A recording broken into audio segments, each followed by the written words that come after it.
Welcome back, people, to the Yop Esports Champs. I am your host for the night, Rambo, FYI. And I say night because we're going to be here for a while and it's going to be very entertaining. So grab a drink. As usual, grab some popcorn because there's plenty of entertainment coming your way. There's FIFA and 2K matchups as well. We've got a load of showcasing to do of the workshops we did last week as well. And the best part, actually, just a very great part on top of all of that, a cherry on top of this very nice tasting and sounding cake right now. Prizes and tons and tons and tons of them. So keep an eye on the chat. Keep an eye on what we're saying because it's not just me. There's plenty of other people hopping on as we go along. And our first guest this evening is the founder of London United. Ollie, I'm hoping you're there and there's no tech issues. Fingers crossed. Good evening, Rambo. How you doing? I'm very well. I am hyped for tonight. I think we've all got a cracking show lined up. Yeah. As you can tell, I'm absolutely buzzing. Which, to be fair, I'm buzzing pretty frequently. I'm about 80% buzzing normally. I'm about 140% buzzing tonight. To the point, obviously, of why we're here. I'm a very proud ambassador of London United. I really believe in what we've been doing, and not only in the last week, but ever since I've hopped on board. But of course, being the founder, I feel like it's only right that you tell the guys at home what we're all about. Yeah, no, thank you for that. And we're really pleased to have you on board as well, let me just add. London United is an esports org, but we're trying to make a difference. We're trying to stand out a little bit from the crowd. We're uniting with social responsibility. What does that mean? It means that there's lots of issues going on in the world, and we think that gaming can be a medium to counter some of them. We've addressed loneliness and mental health around FIFA during COVID. We've done nutrition in League of Legends. We've done diversity with Leyton Orient and Kingston Racing Equalities Council. But in tandem with that, we're trying to give that. I'm being distracted by my son walking in. We're giving the gamers a path to pro. And ultimately, it's really important for us that we can showcase up-and-coming talent, but that they're educated on the right approach in gaming and esports around nutrition and around mental health. And I know you're talking to one of our gamers later, Adam, from who plays FIFA. Yeah, so I guess our broadcast. Oh, I can hear your son just going absolutely mad in the background. Clearly, the hype is filtering all around your house. I'm going to definitely stop using the word hype because I've said it about 40 times already. Obviously, in the last week, we've been doing a load of workshops. I want to ask you what your thought process was behind that, what you feel we've got out of the workshops, and of course, we're going to showcase tons of what's actually come out of the workshop in the next however many hours, 2 or 3 hours. But for you and for London United as a whole, what have we been doing and why have we been doing it? Great question. Look, we want to fuse education and esports. We think that you can have a career in esports. We think there's transferable skills, and we approached the mayor's office about a campaign, a project. Thank you very much. I think you've seen all my family tonight, sadly. Oh, great. So we went to the mayor's office, said, there's this campaign that we want to do with you, which is, trying to tackle youth unemployment, frankly, but there are skills that social media management, public speaking, and video production that can be used in esports. I'm just going away. Okay, well now, please, thank you. Oh, great. We're going to get some great content from this, aren't we? Let's be honest, if anything. So we got some academics to lead the workshops, and we got members of industry to come in, Fnatic, FaZe Clan's TAS, ESL, ESI, etc. Got a great sizzle reel I think we're going to show at some point as well.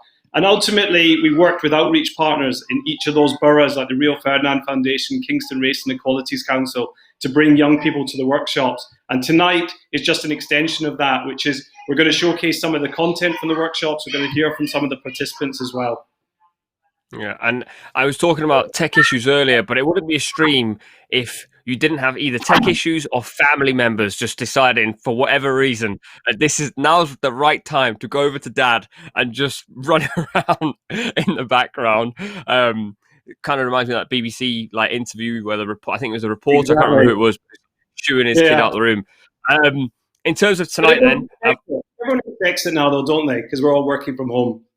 Yeah, I mean, I'm used to it. I mean, as you can see, I've converted my attic into a studio, hence the slanted roof, the orange paint, which I never painted myself. Someone else did it, which is why it's orange, etc., etc., etc. But more to the importance of tonight and what we're doing. I mentioned FIFA, obviously. I mentioned 2K as well. But in terms of the format of the stream, what can the guys at home look forward to tonight?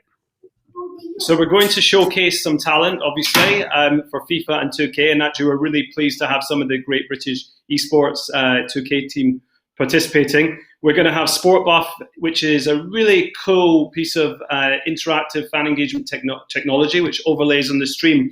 And there'll be quizzes and polls throughout the stream where the viewers can win prizes. Yop, we're proud partner with Yop. They're going to give away a PS5 through a competition at ASDA. That's going to be in the chat. I think you might even give away something later on as a little surprise in the chat. So there's lots happening tonight. Yeah, exactly. So there you go. Stay tuned. Before I go and take us that reel, I'm going to just remind you once again, he's not joking, PlayStation 5 via Yop. Just keep an eye on the chat. And stay tuned with all the competitions on screen as well with Sport Buff. Let's have a look at what we've been up to with the sizzle reel.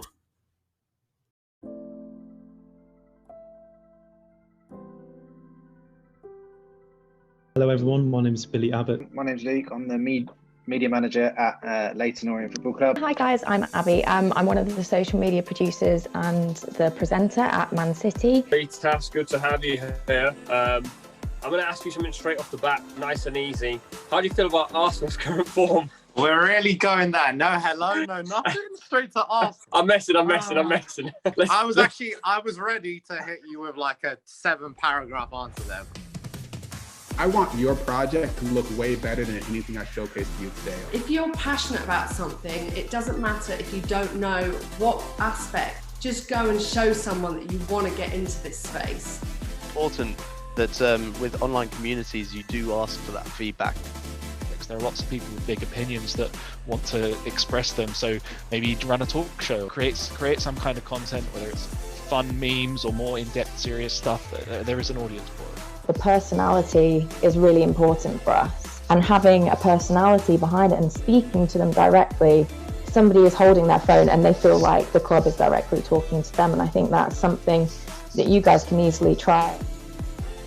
On that journey, don't be afraid to kick in doors, right? I get emails every single day from people that have zero background in esports or in the field that they want to work in. Work that you're doing, that you can feel proud of, and make sure that you see all the possibilities. Whatever you're doing, and I think the reason why this tip goes above everything is regardless of what sector you're in, consistency. Healthy body, healthy mind, they say, and they are really important, especially here at London United. We know that's part of the values, and it's part of the values I stand for as well.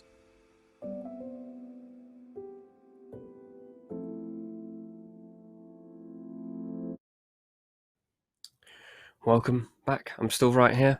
Very good sizzle reel, if I do say so myself. As we mentioned, there was lots of workshops, and one that I took part in was the public speaking workshop. And Andy Mia presented one half of that, and I have to say he's a very inspirational guy, and he's joining us any second now. I'm hopeful.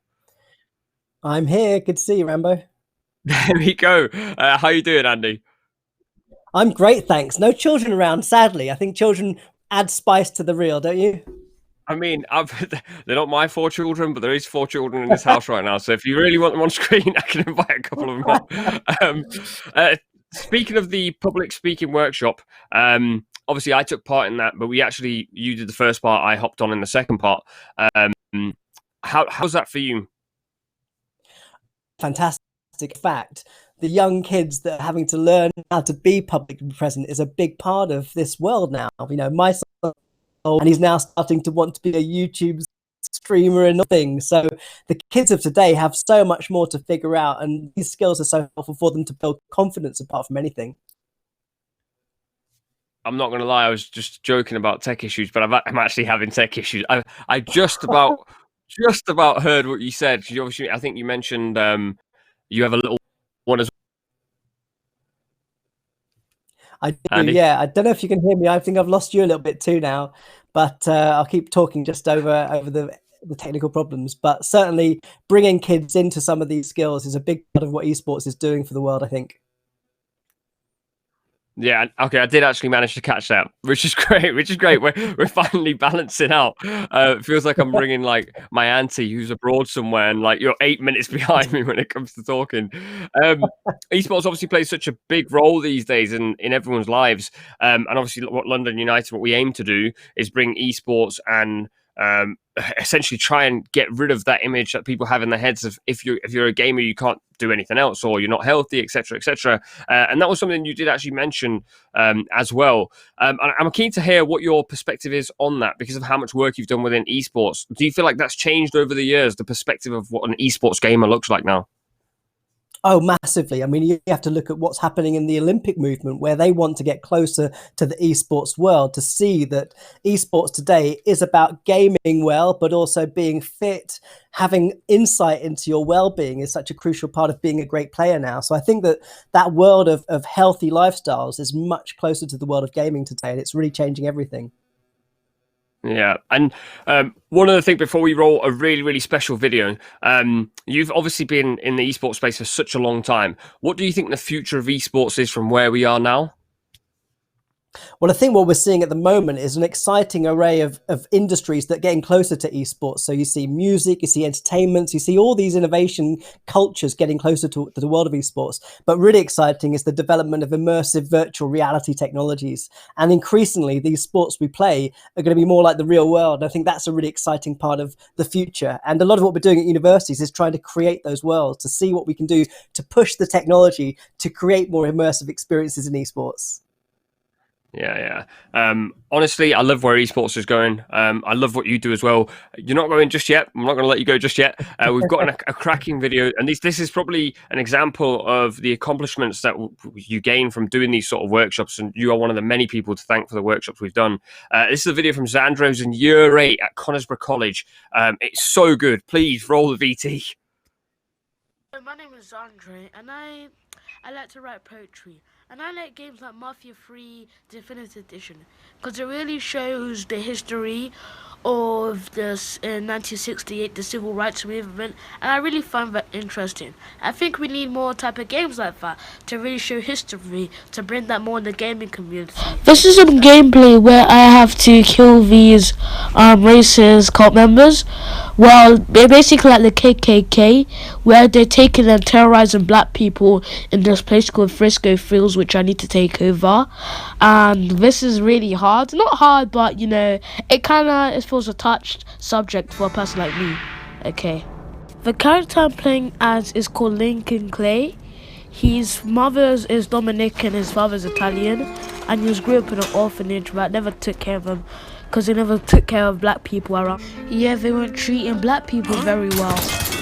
And funny thing, there's conspiracy that his father was one of you know how like in video games there's a best friend.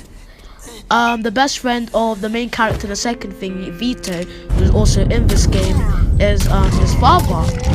So yeah, Lincoln Clay gets inducted into his crime family, just doing errands for a while until he decides to join the Vietnam War. He did some service, moved up to the special ranks, all that stuff. So he comes out, and turns out a crime family who he knew, another crime family who partnered, owed him some money, and they're in big trouble, so they planned the heist. And so turns out the other crime leader, Salma Khan, and his son Georgie were plotting to. Georgie shot Lincoln. I never thought. Deflected his skull. You get shot. And then Sammy shot. Salma Khan, who's the leader of the organization, shot his whole family and his friends.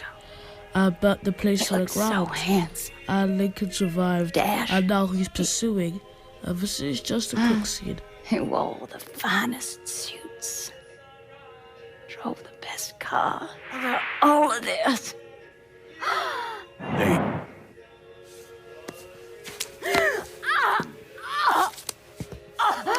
Where's DeGarmo? Come. They have me out in a building, down by the water.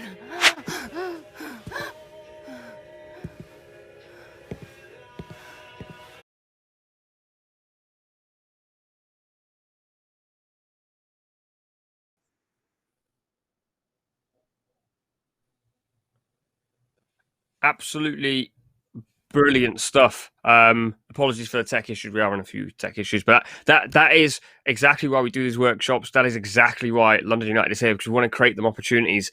And to the 1,800 people watching this, it's a very, very quick question. And I just want to see yeses in the chat. Do you want to win a PlayStation 5? That's all I'm going to say. Andy, would you like to win a PlayStation 5?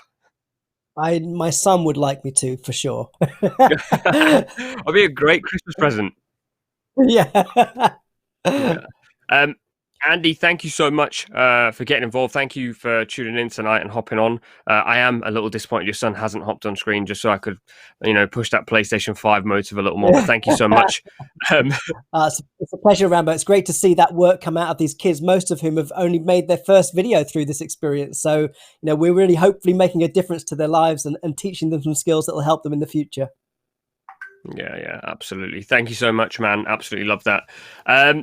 Time for my two favourite people on earth. Shauna is joining us, and for tonight, he's maybe not my fave because he's a Spurs fan. John is here as well. John, I'm going to come to you first because you're a Spurs fan. Liverpool playing Spurs, and I love the dedication. We're doing this instead. Yeah. I'm gonna ask you one thing: are Spurs going to win tonight? If you're it's going to be a typical Jose Mourinho, I can't say the word because it's a swear word, but something house performance, really, isn't it? Let's be honest. It's going to be a 90th minute winner, if you ask me. And yeah, I mean, I'm excited. It's going to be a good game.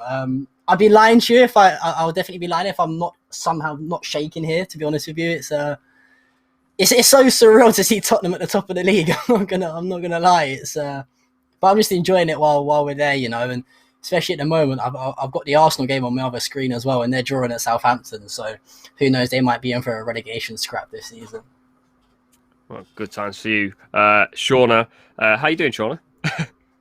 I'm good. I'm just, sat here. You know what? I get nervous on these things, but I don't know why, because I do it every night. So I'm just a little nervous. Hopefully they calm down a little bit. I'm just going to say you had your debut the other night and you did very, very, very, very well. So no need to be nervous. I think sit back, relax. This is what I say: get a drink and popcorn. It's all to do with the psychology. It's not actually to do with the taste of the popcorn or the drink. But I'm going to leave you two guys to it now while I hop off and let the two casters take over because there's a FIFA game incoming. Yeah, thank you very much to our wonderful host, Rambo.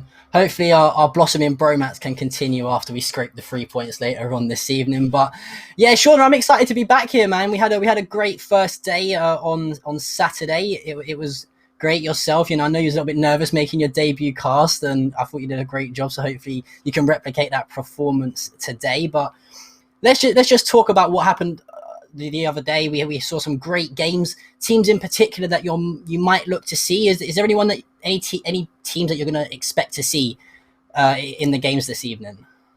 Well, of course, we're going to see PSG in France, Liverpool. I just think those three we're probably going to see most of.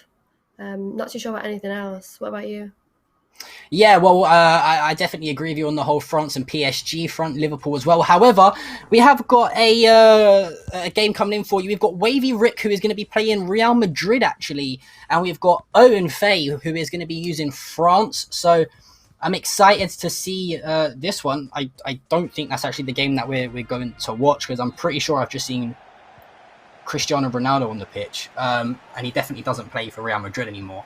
Oh no, sorry, it was Hazard. He looks a lot like Cristiano Ronaldo from the back there for some reason. But yeah, let's head into this game here. It's Real Madrid versus France, and the Real Madrid here pick for Wavy Rick, Shauna. That's a little bit of a strange one, because there's not really a lot of players that are heavily meta at the moment from Real Madrid. I mean, you've got the likes of Hazard and Vinicius Jr. As I say that, Hazard actually goes through on goal, but a fantastic one-on-one stop there by Hugo Lloris. But let me just bring it back to that Real Madrid point. Are there any players from Real Madrid that actually stand out to you, Shauna, that you'd want to keep an eye out on this game? Honestly, only Hazard. I don't feel like anybody else could be too dangerous. But on France, of course, you have a whole attacking line of standout players. So it'll be interesting to see, the key players on Real Madrid's side. Yeah, I mean, one player in particular that I know you definitely highlighted from Real Madrid's point of view is Ferland Mendy, right? The fullback, I believe he's playing out on the left-hand side of fullback here for Real Madrid. And you said he's one of those players that you'll definitely see near enough in every single squad on FIFA Ultimate Team. For the past season or two of FIFA, he's been so heavily meta just because of how fast he is to get back, and he's so strong and athletically good on the ball as well. So it doesn't surprise me to see him slotting in that fullback role. But at the moment, we have got some early pressure here from Owen, who is occupying France. They're just trying to get together that pattern of play right now, but very even start here with the first 10 minutes gone, Sean. The first 10-15 minutes or so of a FIFA game, yourself being a FUT Champs player, what do you look to do in the first 10-15 minutes or so of a game? Well, I try and build up slowly. You can see both teams here are kind of just counter-attacking, quick play as soon as they can get the ball. So I'll be interested to see how many goals are actually scored during this game, considering they're both just attacking. But yeah, on my side, I just do build-up play. Yeah, I'm very much the same. I'm very much a possession-based player on FIFA. I love to try and pick the gaps, find the angles, and find those killer free balls, just like that, for example, as Griezmann's 1-on-1 on goal.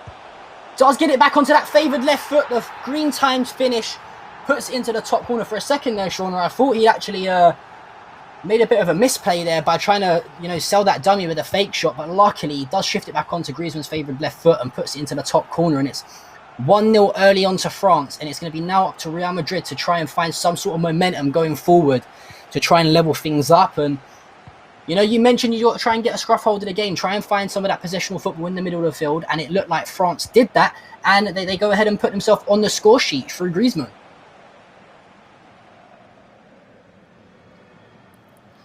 We are going to see the ball rolled out to the left-hand side towards Digne, into Kante, towards Griezmann. Griezmann to Pogba. Pogba onto Martial. Martial finds a fantastic ball down the right-hand side, and it's going to be killing Mbappe. Not many players are going to be catching him. Varane tries to do his best. The ball now twisting and turning at the feet of the Frenchman Mbappe, and just like that, the near post strike, poking the ball past Thibaut Courtois.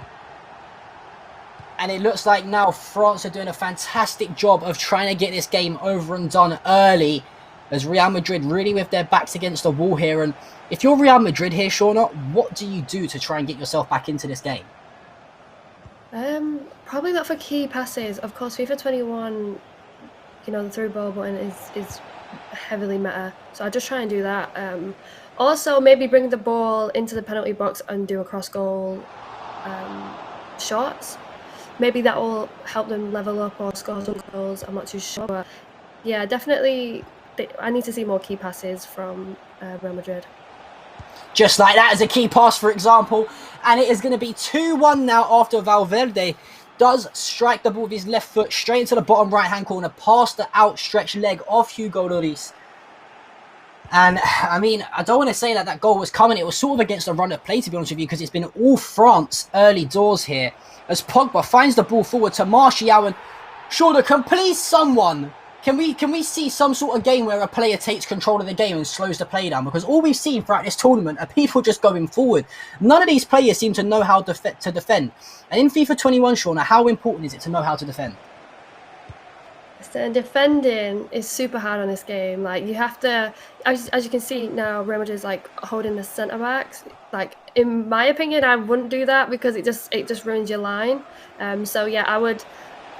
You just need to get a hold of it, really, and maybe obviously defend with your midfielders and really just have some structure in your team. I would say, to defend properly in FIFA 21. Yeah, I feel like, one thing that I feel like EA has done somewhat well this year is to make the circle button quite responsive. I think in a lot of previous FIFAs, especially FIFA 20, we were sort of relying on AI interceptions, and you would pretty much have to just spam that circle button for your players to stretch their legs out and try and win the ball from a standing tackles point of view. But this season in FIFA 21, it's been really, really responsive, as you see. I think it was Hernandez who steps in front of Mbappe there to take the ball off him. As now Casemiro finds Hazard out wide, but unfortunately, Hazard not able to pick up that loose pass, and the ball now at the feet of Casemiro. Casemiro trying to find the gap in the midfield, but it's Pogba who is there to put the pressure on, and the ball does worm its way back into the possession of Real Madrid. It's going to be Vinicius Jr. Now, can he cut back in onto that right foot? Luckily for him, he has got that 5-star skill move with, I think, the 4-star weak foot, and couldn't do any sort of damage or really put any sort of effort towards the goal. And Marciano, a fantastic rainbow flick. He finds the through ball towards Kylian Mbappe as well, but a defensive header away there from Rafa Varane. And right now, France are feeling really comfortable, Sean. And this is the way you want to play FIFA, you know. Would you say yourself, when you're a couple goals up, you know, when you say you've got a 2-goal lead and you see these skill moves working, how much is that going to add to your confidence throughout the rest of the game? So much, like, but then again, I've been 3-0 up and lost in the end. Oh, I thought I was gonna have another go there, but no. Yeah, you know, you can never be too sure with FIFA. It's so easy to score these days, so I won't be too confident. I'd still be playing it a little bit more, say around about like the 60-minute mark. But yeah, like, skill moves are beautiful in this game. Yeah, I mean, we spoke about that a lot over the past broadcast that we was on. I think it was on Saturday, that this year having those 5-star skillers and having players that are quick at doing them as well and nifty on their feet with their agility and balance is so key in FIFA 21, just because of how much control you have over the players and compared to previous years. But we can see some sort of a tactical change now coming in from Real Madrid. It looks like they're going to switch to a 4-3-3 with a false 9. Or they actually are selected to go for a 4-3-3 attacking formation with Modric pushed slightly further up, playing in that central attacking midfielder role. It's going to be Rodrigo who goes out to the wide right. Vinicius Jr. goes through the middle, and Hazard playing out wide on the left-hand side. And you know what? I like that right there from Real Madrid. You know, would you agree with that tactical switch that we've just seen, Shauna? I feel like when you're down, I feel like something has to change. Obviously, the plan A is not working, so I would 100% back a plan B if I'm losing. 100%. What is your plan B? Like, what is your go-to if you know you need a goal? Is there any sort of formation shift that you can change to? I know a lot of players sometimes go 4-4-2, for example, to put the extra striker up in and around the box. Is there anything in particular that you actually do in a game of FIFA 21, maybe in particular in Weekend League? Obviously, don't try not to give away any of your Weekend League strats, because anyone watching that might play you. I don't want to shoot you in the foot a bit, but is there anything in particular that you do? Like, is there a go-to player that you might bring on? Not really at the moment. I do just I changed my formation to a narrow one. I think that's just because I'm used to FIFA 20 still in my head. So, and I think I use a 4-1-2-1-2. So I don't know. I just feel like I'm way more confident with more players around the box and outside the box. So that always helps me score a goal 100%. Yeah, completely agree. It's always nice, you know, especially in the formation of a 4-1-2-1-2 as well. Do you play the 4-1-2-1-2 narrow with the central attacking midfielders and the 2 centre mids, or do you play it more of the wider formation? I play it narrow. I'm used to narrow. Yeah, I mean, that's definitely one of my go-tos as well, especially if you've got the creative midfielders in your team. You know, you can kind of really compact that midfield, and then if you've got the fast attackers going forward, then you definitely can slip the balls out wide for them to break those lines and get in behind. So we'll have to wait and see if that is going to work for Real Madrid. As you know, 60 minutes now on the clock, and it looks like it's still all France. However, as I say that, it's going to be Madrid who turn the ball over, and it's the ball's now at the feet of Modric. Modric, the Croatian, obviously Ballon d'Or winner as well. Can he do anything to get his team back in the game? But it's going to be Vinicius who's easily intercepted by his teammate Rafa Varane. And everything that Real Madrid are doing right now, the France team seem to have an answer for, Shauna. And how frustrating is that going to be for Real Madrid? You know, say, let's take it as an example for you. You're in Weekend League, you've made a few changes, you've made the formation and tactical shift as well, and the player is still just outfoxing you on every move. How demoralizing and frustrating is that going to be? I feel like the worst thing you can do is get frustrated. To probably counter that, I would just take my time, pass around the box, and just wait for an opening. Yeah, that's it really. Yeah, I mean, as you say that, you see a few croquetas come in there, and it is going to be Vinicius Jr. who just loses out on the... Not Vinicius Jr., sorry. That was actually Mbappe who loses out on the ball. And as I say that, he goes through on goal. Fantastic fake shot. Scoop turns it onto his right foot and puts the ball into the back of the net. 66 minutes on the clock.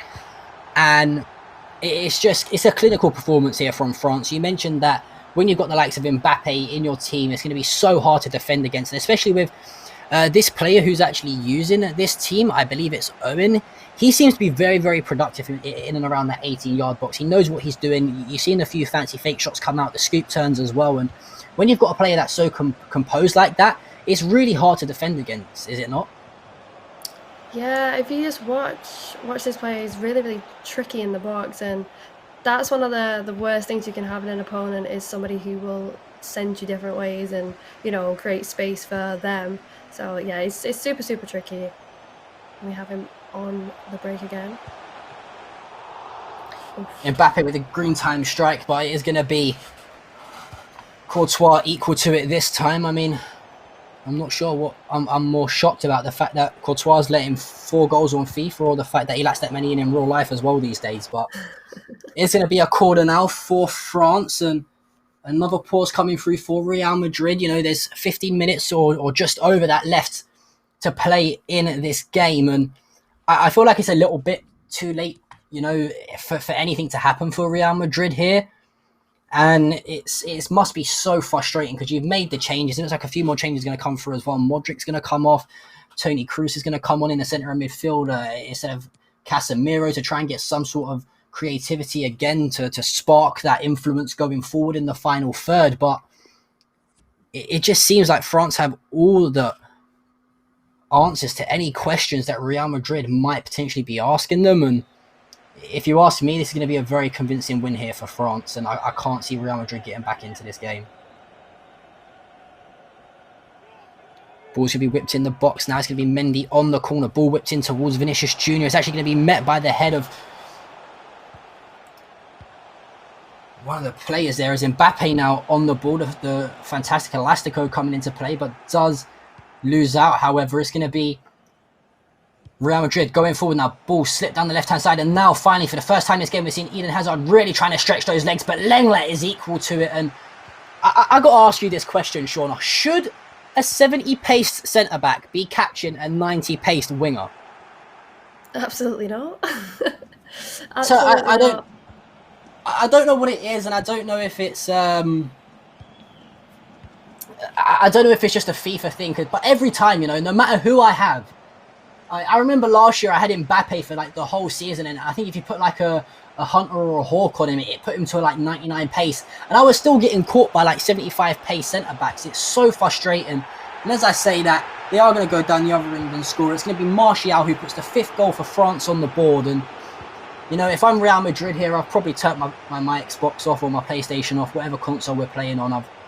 I've loaded up Minecraft or something and just said, you know what, it's time to relax for the rest of the evening, because clearly FIFA's not working for me.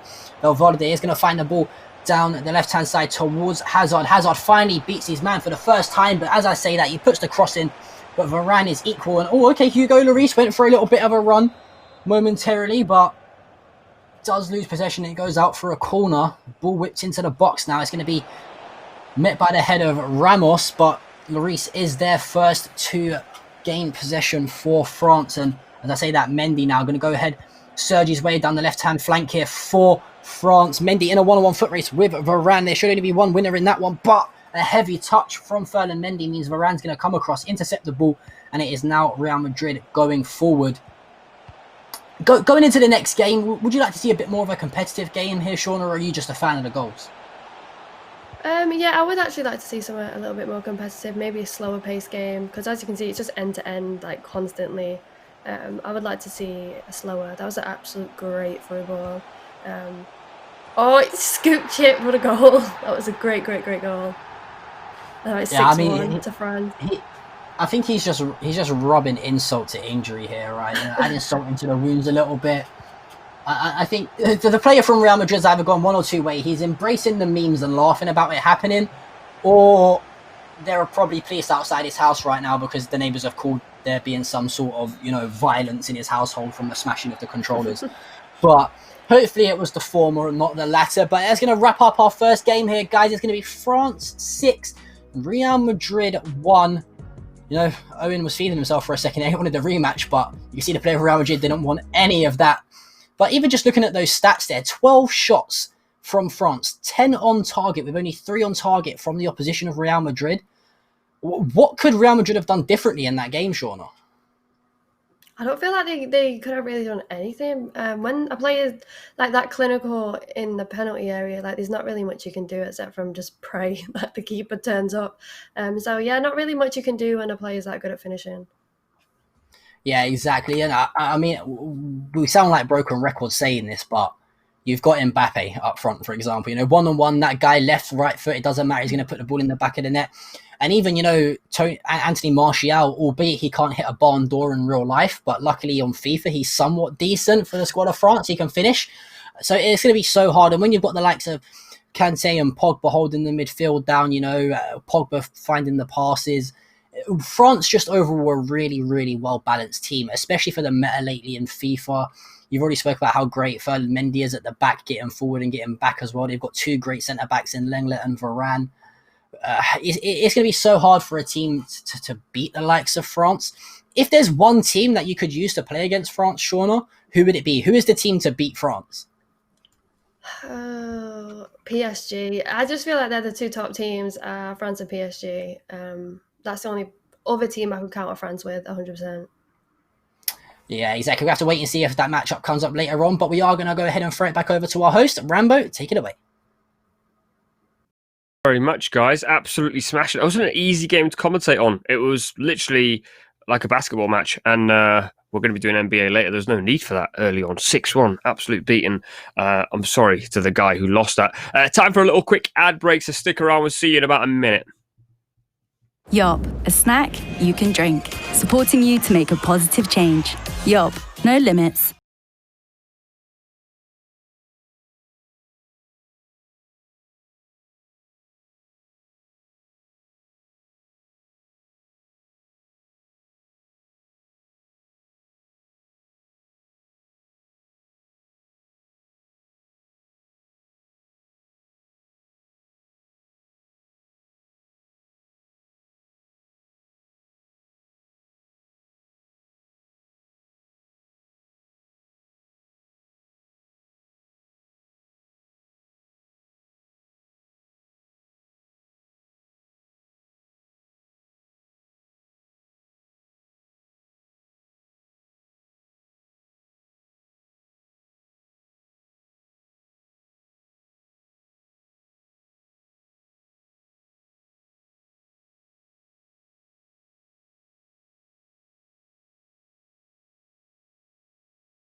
Welcome back, people. I've got a very curious question for you. If you haven't figured out already, I like my beverages, I like my snacks. So in the chat, there's over 2,000 of you, I believe. Over 2,000 of you in the chat.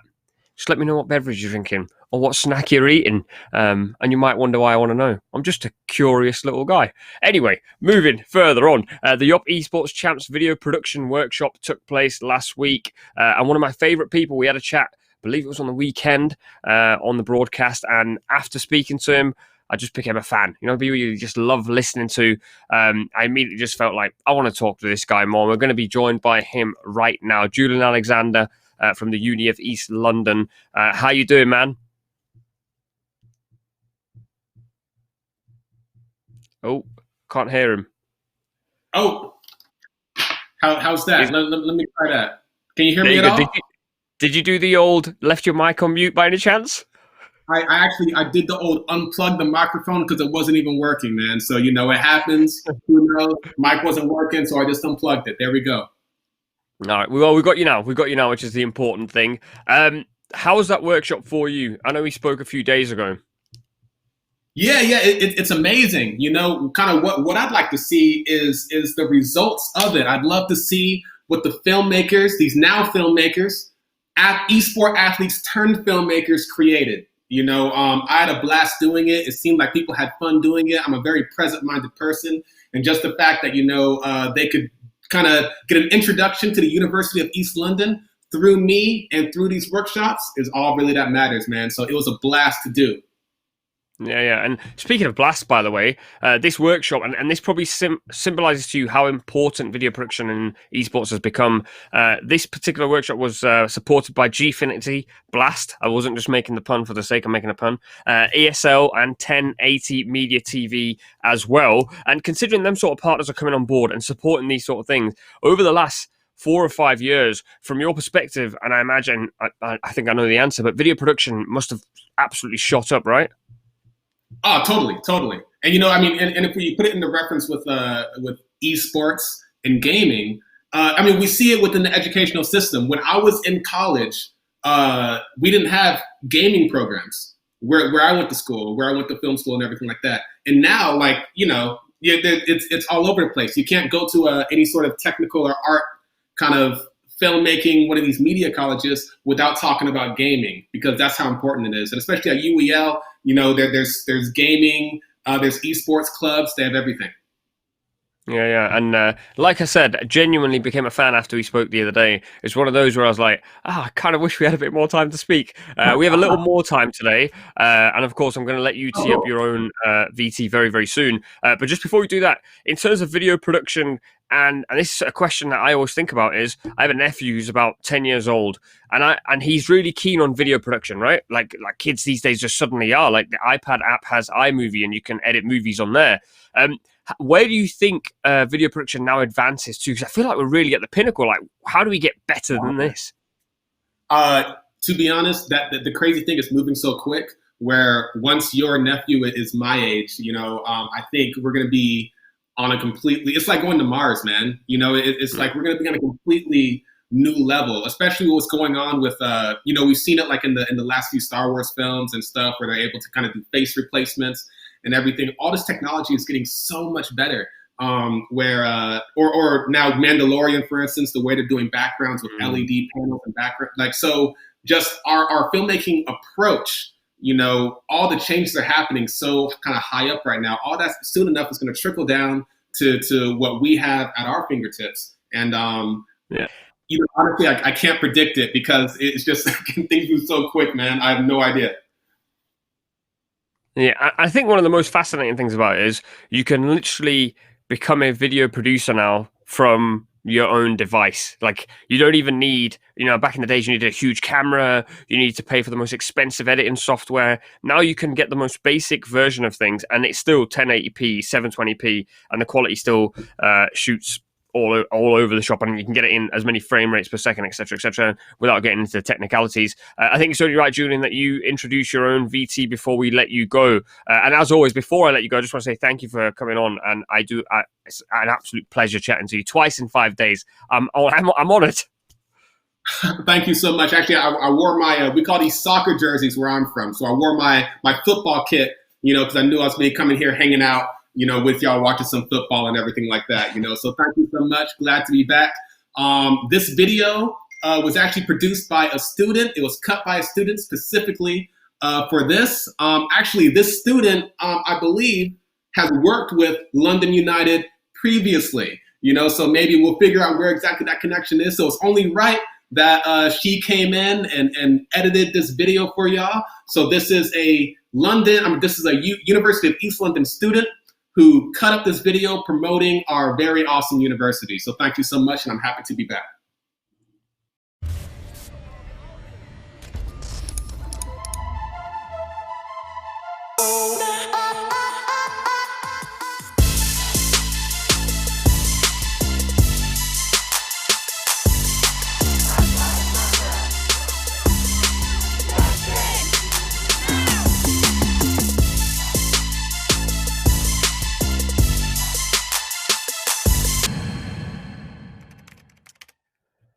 As I mentioned, guests on guests. By the way, how good was that video? When I was at uni, I wanted to edit videos, and I can promise you, I could not edit videos. And there's so much available to you guys right now. I'm jealous. I feel like an old man. I'm still using basic technology. I'm just sort of like catching up. As I mentioned, plenty of guests coming your way. Our next guest is going to be Adam Ryan. He's not quite here just yet, but he is the London United FIFA player, genuine top guy, and he's also going to be be co-casting the next FIFA game as well. But if you want to know a little bit more about Adam and what he gets up to in his spare time, I think this video might give you that information. Take many risky shots. I think it's safe to say all these goals are pretty much, I'd say 12 to 3 yards out. Hi guys, I'm Josh, I'm 19 and I'm a professional FIFA player from Bangor in North Wales. So my name's Adam Ryan, I'm 19 years old and I'm a FIFA player from Stirling in Scotland. I got into FIFA pretty much like everybody else, just from enjoying real football, and then in terms of competing, I saw myself getting better, and when you see those results it just kind of became an obsession. The way I got into FIFA is I've always loved football and it made sense to integrate my love for football and gaming. In 2021 you can expect a lot more of this from me. Plenty of FIFA left to be played in that game. Oh, here we go, Jonesy again, looking for another goal. That's exactly what I like playing darts, it's something I've started since lockdown. I'm not claiming to be good, I'm getting better and I've hit my first 180, so... Yeah, Adam, that's good, but can you do this?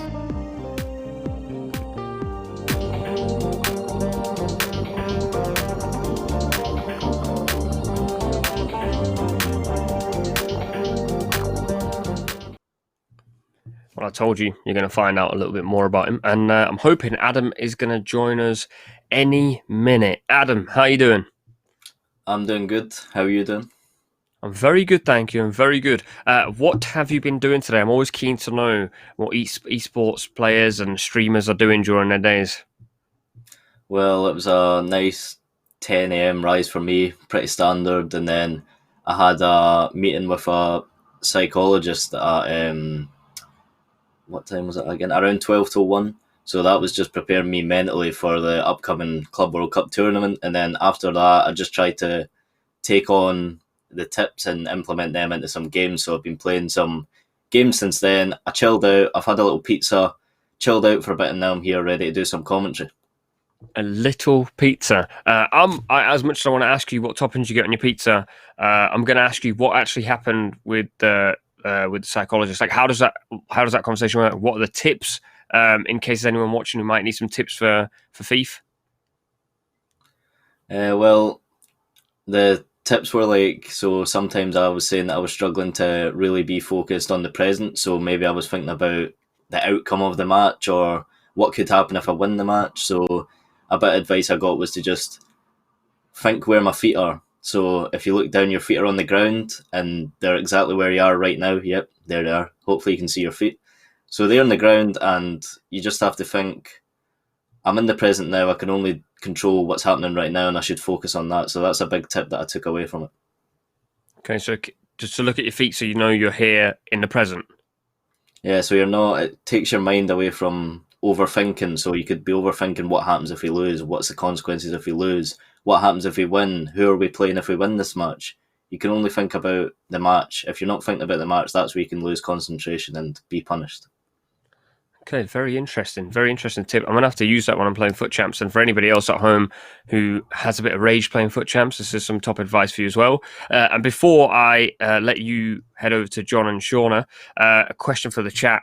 What toppings do you actually have on your pizza? And if anyone says pineapple, I will not be returning after the break. John, Shauna, Adam, over to you.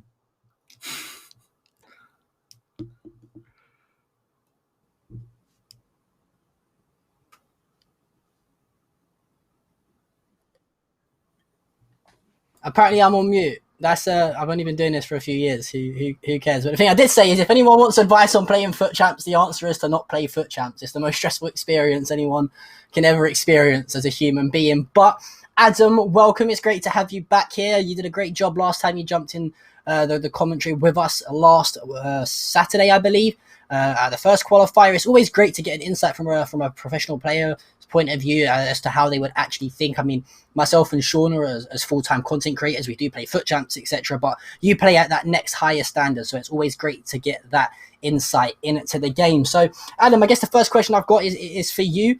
What teams are we expecting to see? I mean, myself and Shauna, we've already said that France, PSG, they're all solid shouts. We did see a Real Madrid in the last game. Was that a bit of a shock to you to see the likes of a Real Madrid get picked over PSG, for example? Yeah, definitely. I don't see the main attraction in Real Madrid. There's not really a standout player there or a reason to be using them. There's definitely much stronger teams, but your PSG and your France, that's what I'm expecting to see. But I'm going to throw in a little curveball. I think we could maybe see, I don't know how many people are familiar with this team, but there's a team called Soccer Aid, and that is basically a team built up from icons and ultimate teams. So it wouldn't surprise me if someone knows a bit, they could maybe use that and have the best team possible. Your Ruud Gullit, Pele, players like that. I'd love to see them and see how they perform. And yourself, Sean, for someone who plays FUT Champs and plays still at quite a high level in FUT Champs, you have to be quite a decent player to finish high in the ranks. How important is it to have those icons, and especially now those prime icons that have recently just dropped into the game on the latest update? How important is it to have those players in comparison to normal base cards? I feel like icons just have superpowers. Like, I don't know what it is. I don't know what's in the card. But sometimes, like when you're playing against icons or when you have icons, they just pull off some of the craziest stuff. So it's definitely an advantage to have an icon in your team. Yeah, and yourself, Adam, who's your favourite icon to be using at the moment? I mean, a lot of people have had the likes of Gullit, for example. I think he's one of the most expensive icons on the market. No doubt the likes of R9's going to be in there again this year. Is there anyone in particular that stands out to you that might not necessarily be the norm? Well, I say the norm. Well, I'm using Gullit right now, so pretty much the norm. But an icon that I really like that isn't used too much is actually Johan Cruyff, and it's the baby version, so the 89 rated version. I don't see him used enough, and I think he's the best alternative in the game to R9. He's not cheap, but compared to R9's price, he's definitely a bargain. Yeah, we'll have to wait and see if any people decide to pick him up going into the early stages of esports this year within FIFA. And as I say that, Mbappe's through on goal, and he's tucked the ball past Hugo Lloris for an early 1-0 lead here for the home squad of France. And, my thoughts are with you guys trying to keep up with this game. We saw this, I think, on Saturday where it was France versus France, and we had no idea who was doing what at any point on the pitch because it was so confusing. But ball now at the feet of Mbappe. Mbappe finds Ben Yedder. And this was a player who I know in particularly impressed you, Adam. But Shauna, what are your thoughts on the likes of a Ben Yedder, for example, for the squad of France? I mean, his inform again this year has been highly used. Is he a player that we're going to see in the majority of ultimate teams for the foreseeable future? I use Inform Ben Yedder. I had the game before it was out, so I got him for a bargain. I think it was 200,000 coins. So I snapped that up, and I've been using him ever since. He's really good, but he's not. I don't feel like he's as good as last year. I am actually saving up for Mbappe. Changing for a base card is obviously Ben Yedder's Inform. I really have mixed opinions because sometimes he can score some bangers and other times he can miss some sitters. So it's a really difficult one, honestly. But I'm definitely going to change it for Mbappe because he is insane. And as we speak of the devil, he strikes again, and it's 2-0 now for the home squad of France. As Adam, I mean, I'm pretty sure I asked you this question on Saturday, but let's just put this into picture. Say you're playing in, the Club World Cup finals, for example, or something like that, or the E-Premier League, which I know you represented Watford, if I'm correct, last season in that. You go 2-0 down early in a game. What do you do to get yourself back into the game? Is there anything maybe a sports psychologist has said to you to say, look, just keep breathing, stay calm, or is there a go-to game plan that you have to try and get some momentum back on your side? Well, I think in this situation, the game, as you can see, is end-to-end stuff. The ball's flying around. We're going end-to-end. So if it's 2-0 and we're behind, we've seen the opponent here, the one who's 2-0 ahead, utilising those step-overs and elasticos, which is going to be really hard to defend. So I think the best way to get through this is instead of rushing it up the pitch, you have to limit their chances. So the first thing that's going through my head is get all of my team into the opponent's half and then try and control the game. He needs to put this one away. This would help him a lot. Good composure to find the ball across, and that is a great finish into the bottom corner. Yeah, one key word that you said there was composure. And how many times do we see? I mean, Shauna, you'll know yourself. You said that sometimes you get a little bit nervous while playing and you can panic a little bit. I mean, I do it myself when I'm in front of goal. I rush the shot instead of just taking that, that extra touch to set yourself and finish. How important is it, Shauna, to stay composed in front of goal, especially while you're 2-0 down? Well, composure literally changes a game, and that's probably why I lose so much, because I have absolutely none. But yeah, like I've watched the pros, and they obviously bang on about composure, and you don't realize how much of an impact it actually does on your gameplay. So yeah, composure is probably one of the main things I would say about being a FIFA player. Well, a top FIFA player anyway. And one thing I'm really glad is that the away side of France now is starting to put their passes together. They're starting to pick the gaps. And as I say that, Griezmann strikes the inside of the post.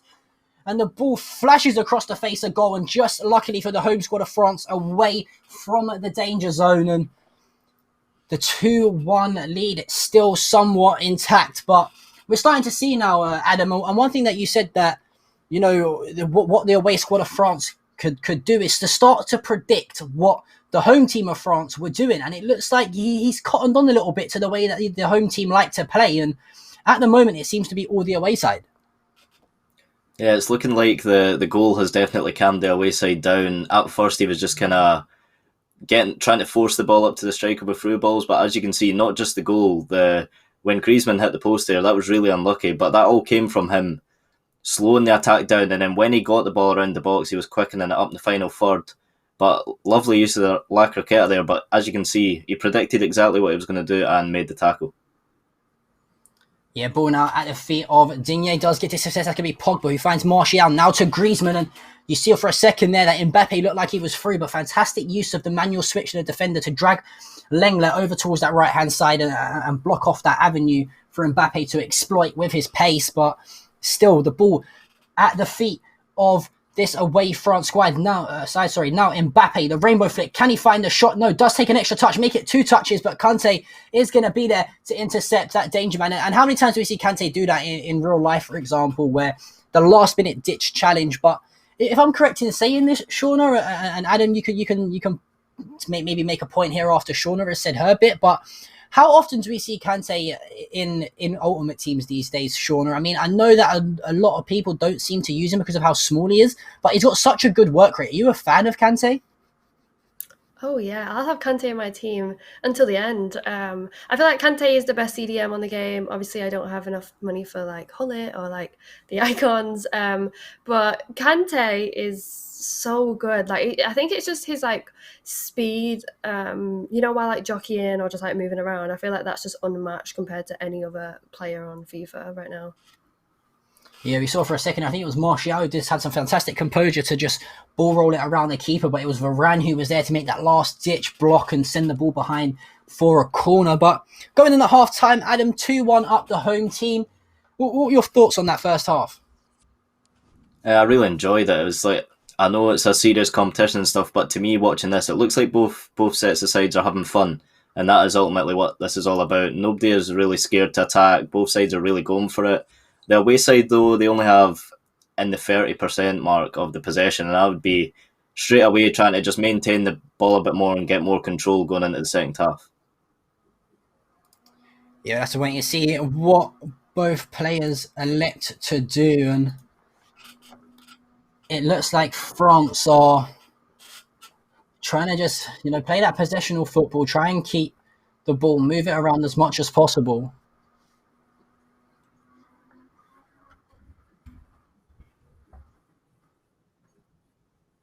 Ball now at the feet of Pogba. He does get dispossessed by Kante. Kante now finds Mbappe. Mbappe finds Lucas Digne. Digne does find Martial. And I like this. You mentioned that you needed to see a little bit of composure here from one of the squads. Didn't you say that? Martial, fantastic drag back onto his left foot. But Hugo Lloris equal to the shot with a fantastic stop. Are you liking what you're seeing here, Shauna, from the away side of France early on? Yeah, do you know what? This is a way more like competitive game than it was the last. So, like I said, this is really what I wanted to see. And obviously the use of skill moves, of course, I always love to see that, Jogo Bonito and everything. But yeah, I really do. I like this. I like this game a lot. This is really fun to watch. Yeah, and a few changes coming into play by the looks of it already. 5 minutes into the second half, and I'm a little bit surprised here that we're going to see a few changes or a slight shift in formation already for the away side. I think it might have been there, and how long do you like to leave it, Adam, after the half-time if you're trailing by a goal before you make a sub? I mean, myself, I tend to leave it until around the 65th/70th minute, so you give yourself 20 minutes to play with in a new formation or with a new player to make a super sub impact, or are you a player that gives it 5 minutes and you're saying, look, this ain't working, let's try and change things earlier rather than later? I like to leave it to around the 70-minute mark. The reason for that is that I really don't feel as comfortable in other formations as I do in my main formation. I like to go between the 4-4-2 and the 4-2-3-1. So I would kind of switch them up in the middle of the game. But for me to go attacking, you're probably going to have to wait until the later stages of the match, because it's so easy to score a goal on this game at the top level, and you don't want to give gaps away because those gaps are punished by the best players. Yeah, and I think it's very similar, as you translate that over to actual real life football as well. If you play against some of the bigger players, the biggest name players, the likes of Mbappe, for example, if you give him an inch or an ounce of hope to prey on that he might get a shot away or create something with his magic feet, then he will make you punish. And it's exactly the same on FIFA here. But ball now at the feet of Ben Yedder. Mbappe finds Martial, and a pause is cued by Ollie. And we're going to see if any changes do come into play. But as I say, that Martial has been slipped in down the right-hand side. He's going to probably try and shift it onto his left foot if he can. He does just that. He strikes the post for the second time this game. I think we have seen the home side hit the post. I think it was Griezmann in the first half.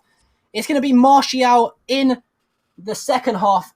Adam, how frustrating is that going to be from an actual player's point of view to have hit the post multiple times in the same game? Yeah, it's got to be really, really frustrating, but it's all came from shooting on Martial's left foot twice, and that is only a three-star weak foot. So it doesn't surprise me that the ball has struck the post there again. It is annoying, though, because the three-star weak foot, it is inconsistent. So I would maybe even be looking to take Martial off. I might be a bit biased here, but he's had 2 chances to put the ball in for me. He's not, so I'd be getting him off the pitch, to be honest. Yeah, I think a few Manchester United fans would be replicating that decision in real life as well these days. But ball now at the feet of Mbappe, out towards Kante. Kante finds Martial heel to heel there. Fantastic Claqueta turn as well, away from the defender. Fantastic step over as the striker, cross goal. You were saying that you should bring him off, Adam. That is one way to silence the critics, to say the least, to put the ball after multiple chances into the back of the net. And that is such a key goal. Shauna, how much confidence is that now going to give the home side of France to see this game out?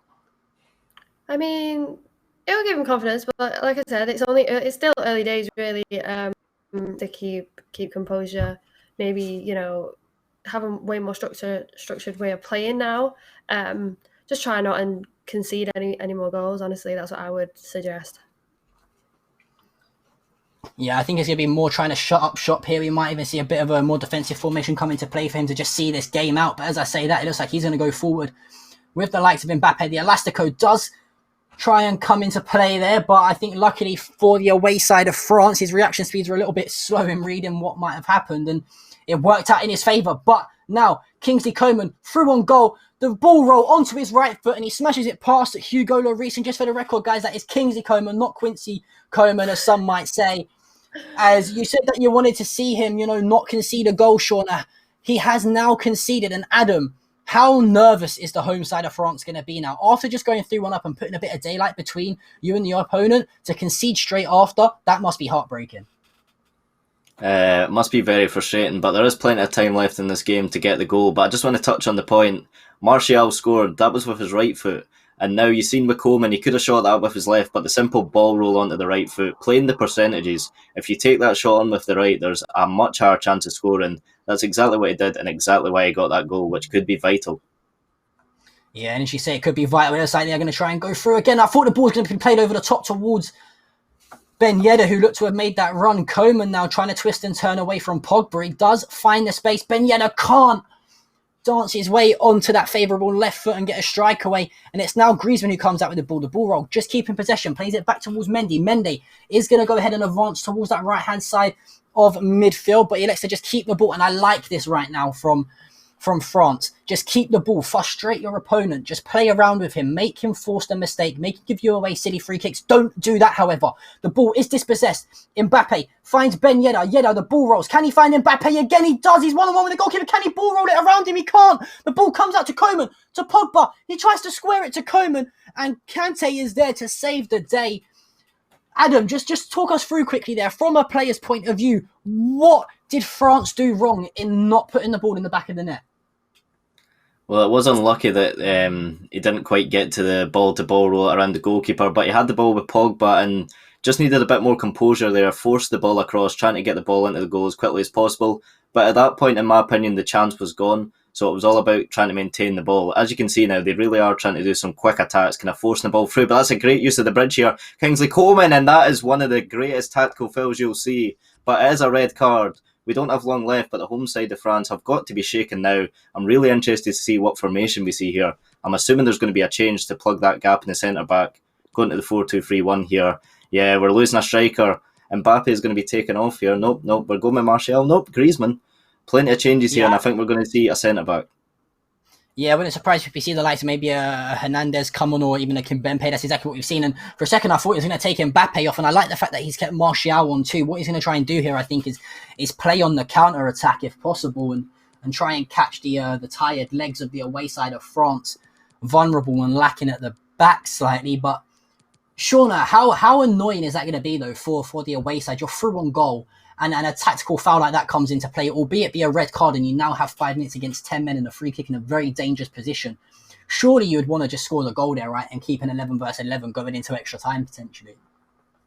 Yeah, I mean, I am a sucker for the square button or the slide tackle button, so that was probably something I've done on the weekend league. But I feel like it was probably what he had to do to secure this game, given there's only 5 minutes left, and it's not that hard to maintain that with only 10 players on the pitch. So it was a good move in my opinion.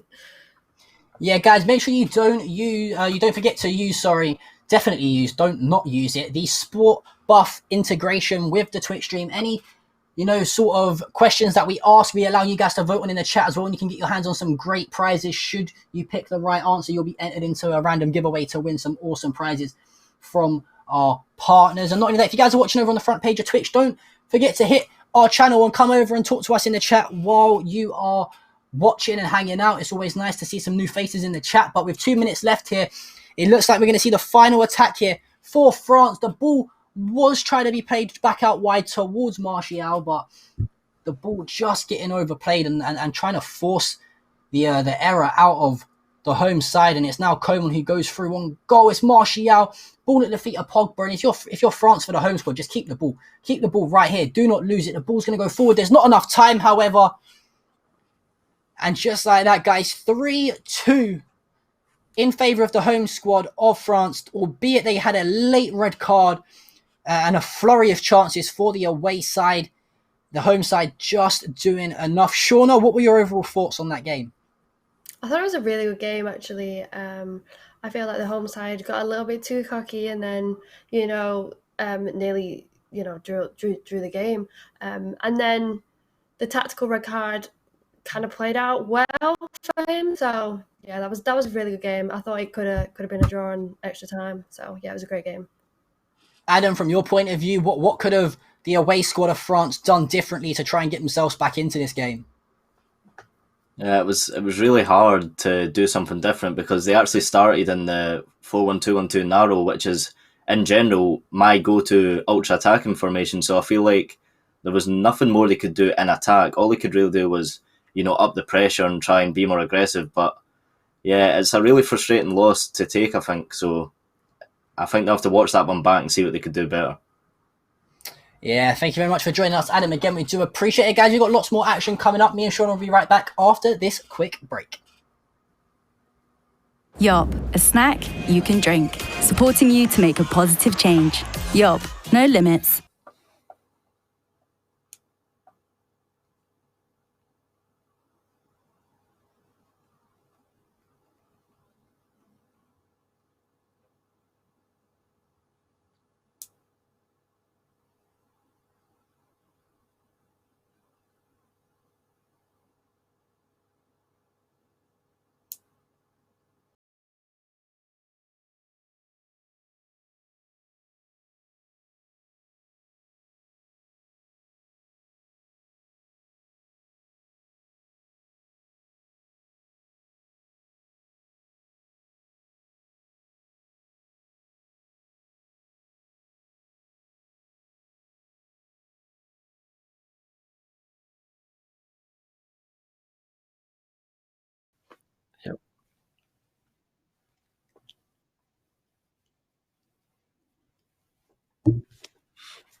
Well, if you didn't catch that moment in the game before the break, I want to just say I thoroughly enjoyed that last-ditch tackle. I enjoyed the red card. I'm going to be honest with you. Got to do what you got to do to win. We are about to have a live interview with Kieran Harris from the Wickers charity in Hackney. One of the first people we had the conversation with about the esports. Oh, Kieran Harris is not here. I thought Kieran Harris was here, so it's kind of left me in the lurch a little bit here. I'm assuming we're moving on if Kieran Harris isn't here with us. So on to the next game. John, Shauna, we're coming right back to you. But just before I go away and come back again in a little bit, if you're in the chat right now, or if you're watching on the homepage, and if you can hear me, which you probably can, if you want to win a PlayStation 5, you can do that right here via Yop, and you need to follow the chat. So hop in, click on that button, come in, have a chat with us. John's a great guy, Shauna's a great girl, and it's just vibes in here. FIFA and vibes, that's all you want. John, Shauna, back to you guys. Yeah, thank you very much. We'll continue to bring those vibes, to say the least. And we've seen 2 great games so far. We've got 2 to go. We're just waiting on confirmation of the teams that we're going to be playing and seeing up next. But Shauna, what a great game that was in game number 2 there. We actually saw for once, we'd been actually asking for so long, let's actually see a game of FIFA where it's 2 players that know how to play the game. They like to go forward, but they know how to defend and try and, strategically outplay and outmaneuver each other. And that's finally what we saw in that game. What were just some of your highlights from game number 2? Is there anything in particular that stood out? That red card, I've done that before. You panic a little bit. It was a close one towards the end, and yeah, definitely the red card. I feel like it was such a good. It was. You should never tackle like that in real life, but yeah, it was great to see a little tactical challenge like that to obviously secure the win. Because listen, a 1-on-1, it's the most likely going to go in. So yeah, that was most definitely the highlight for me. Yeah, and I think not only that, we saw a few shots that came off the woodwork as well. I think we had the home squad of France hitting the post twice, and we had the away side hitting the bar once as well. So if those chances go slightly different on another day, we might have seen a even higher scoreline and closer game. I do believe we are going to get the next game ready for you as quickly as possible. Let's try and get that up for you guys, as you guys don't want to see us mumbling on for too long. You want to watch some FIFA and hear us talk about it. But in particular, Shauna, let's just talk about FIFA 21 in general. What's been your favourite new addition to FIFA 21 or a change that may have happened? A lot of people have been fans of, the new defending mechanics in the game. Some people like, the new skill moves in the game. But other than the skill moves, because I know that's going to be your cop-out because you've said a few times already in the live stream that you like the skill moves. But other than the skill moves this year, is there anything in particular that you feel like you've enjoyed the improvement? I like we can decide where. I feel like that's a really good addition, and also the dribbling. Is it the R1 dribbling?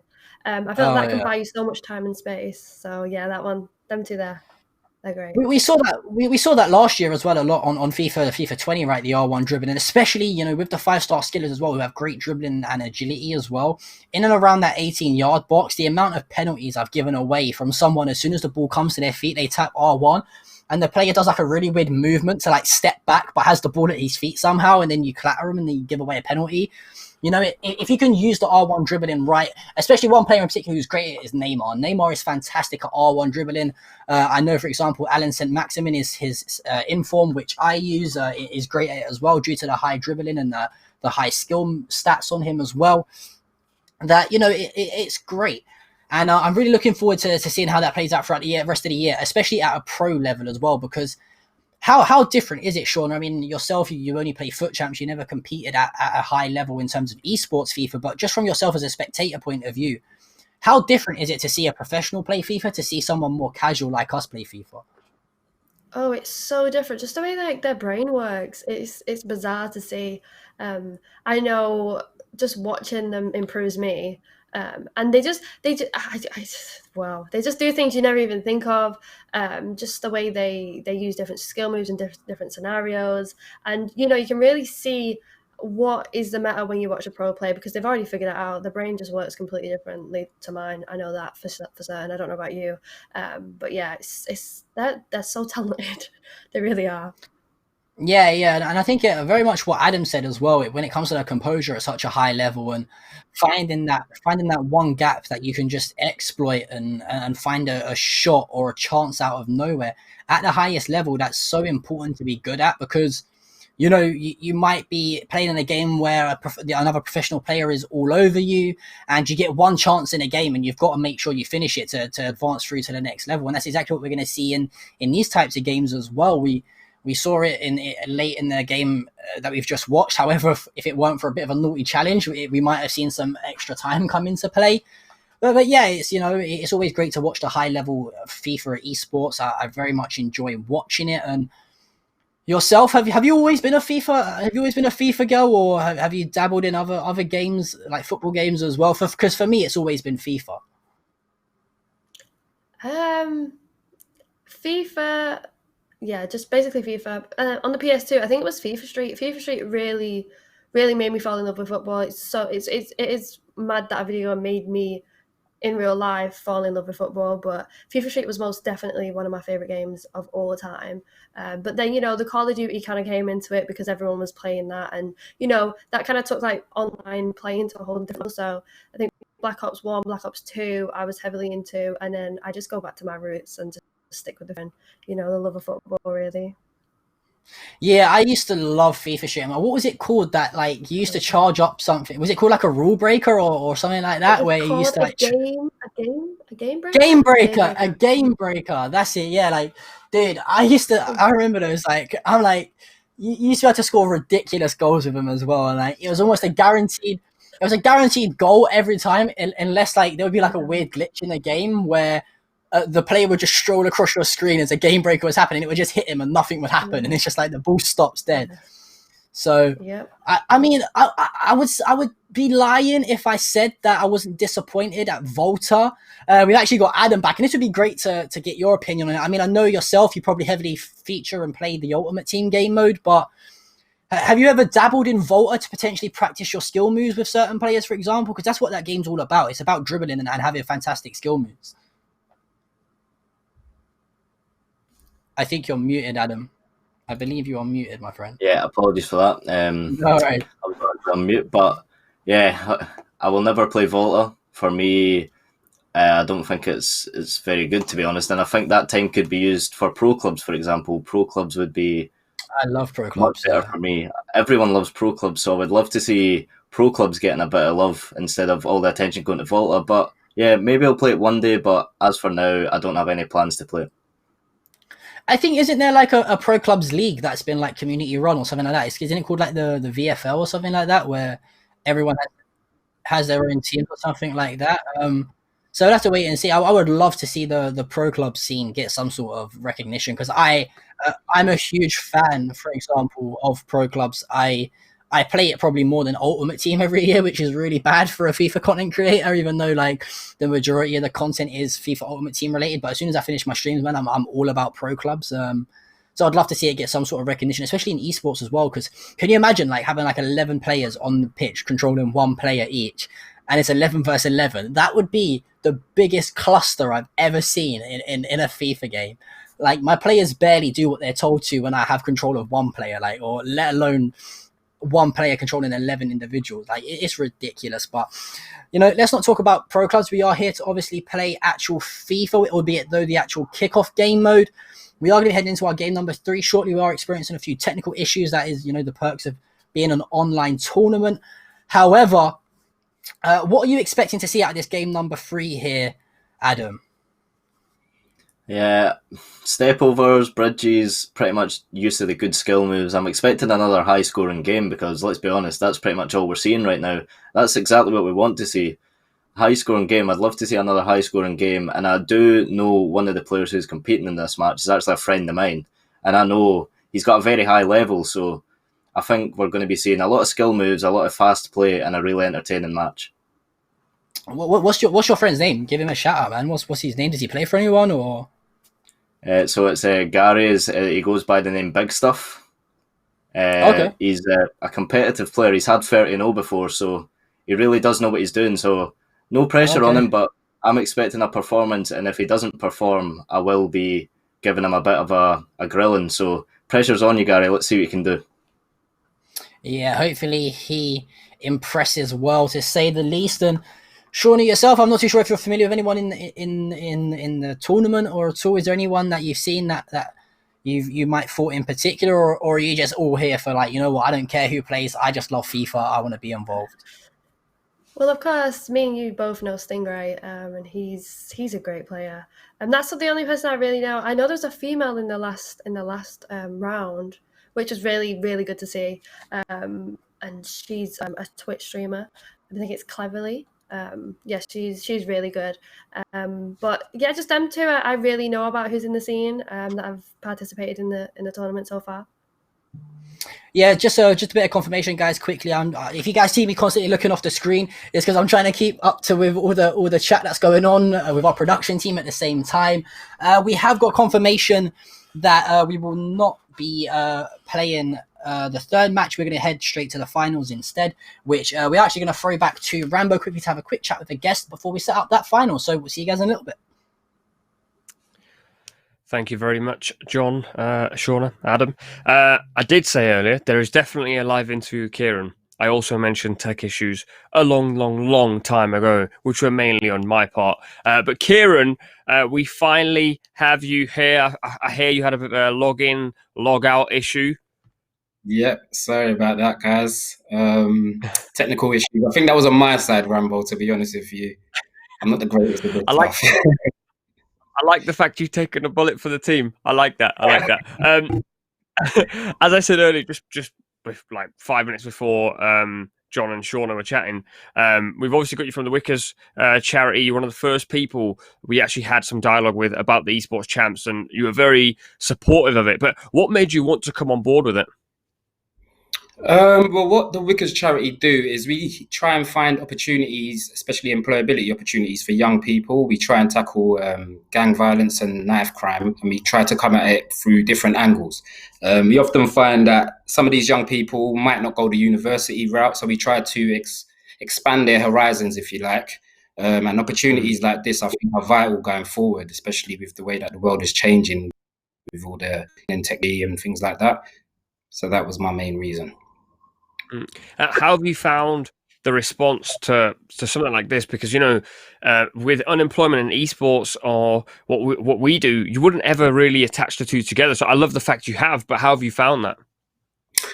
Unfortunately, it hasn't been easy, to be honest, and that's due to COVID. I mean, I usually work with a lot of the local schools, especially sixth form students that are kind of looking to further their options in regards to careers and things like that. So it's been hard creating dialogue and being able to get into these schools and places that I have been.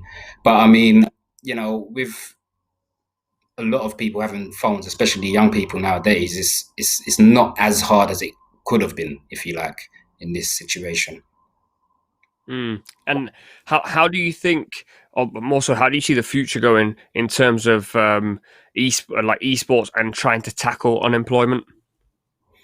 Well, I think firstly, we need to start recognizing that it is an employment opportunity, first of all, because, you know, like I said, I think there's two different worlds kind of combining at the moment, which is people above a certain age that just see it as picking up your PlayStation and playing a game, where the younger world, I feel, are kind of understanding that, you know, you can create careers from these things. And you've seen so many people become successful from that. I think it's just, we need to spread more awareness of the different roles and opportunities within the gaming industry. And I think the more people are aware of these opportunities, I'm sure it will become one of the biggest increases in regards to employment. Yeah, I mean, I absolutely agree with what you said, because I think a lot of people, especially like my parents, hope to God Mumsy doesn't walk in now because she's going to murder me. But for her, it's like, oh, why are you playing Xbox for like 3 hours? What are you going to gain from that? And I understand that, because obviously they've always done different types of jobs. For us now, I mean, say again? I said your mum sounds like me when I'm talking to my sons, by the way. Yeah. Hey, listen. The thing is, though, the truthful thing is, within esports now, you not only have the gamers, you have the video production, which is what a lot of our workshops have been about. You also have the guys who actually coach the players. You also have editing. You also have people who shoot, cameramen and videographers. The actually, and this is why I love what you guys do. The opportunities are actually endless when it comes to how gaming is sort of like evolving, like as you mentioned, not even year on year. Now I feel like it's minute by minute. There's a new iPhone or iPad or something like that.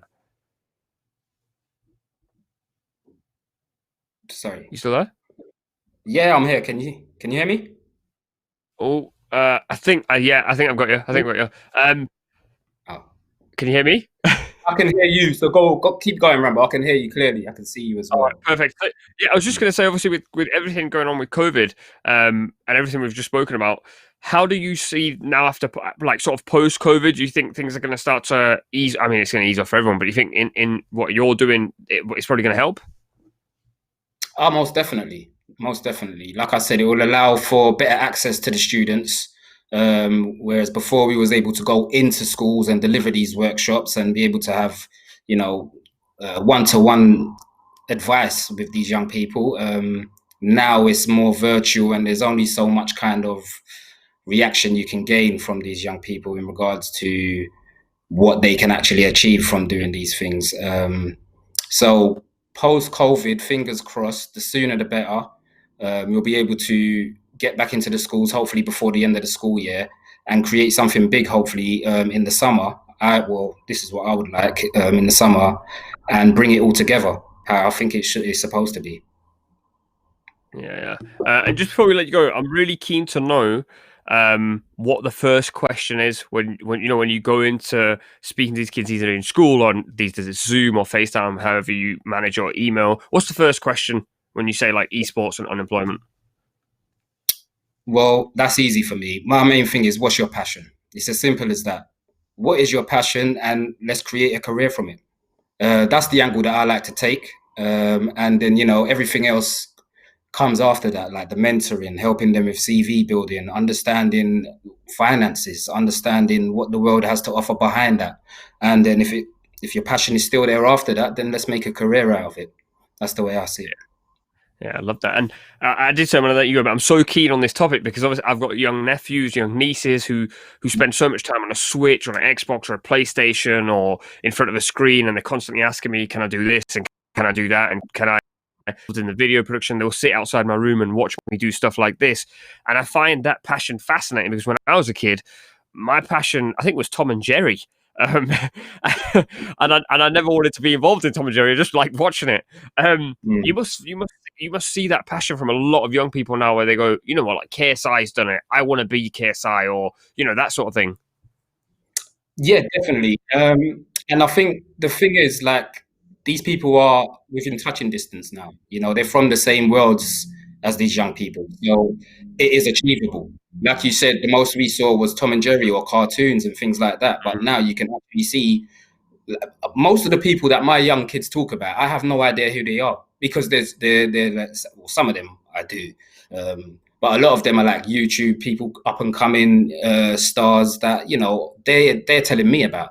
So there's definitely opportunities, and with organizations like ours, the Wickers Charity, we help to bridge the gap between opportunities and people like yourselves and the young people to help them actually reach those goals. Perfect. Sounds what you guys do sounds amazing. Thank you. I want to say thank you from myself, from all the young people out there. I'm sure you're going to help over the years. Thank you for your time today as well. Thank you so much, Kieran. I know we had some tech issues, but it was an absolute pleasure talking to you. John, Shauna, I hope you're ready because John, Salah has just scored. Over to you guys for the FIFA. Yeah, Salah may have just got. I've actually got it on my phone that I'm watching it throughout breaks, and as you threw it back to me, he's just scored. And it was probably the most FIFA goal I've ever seen in my life in terms of ricochets and deflections. But a fitting FIFA goal in real life to talk about FIFA as well. So, anyways, let's go ahead and talk about FIFA. We are headed into our final game, I believe, and this is the team that you mentioned, if I'm correct, Adam. Is this the Soccer 8 11 that we mentioned?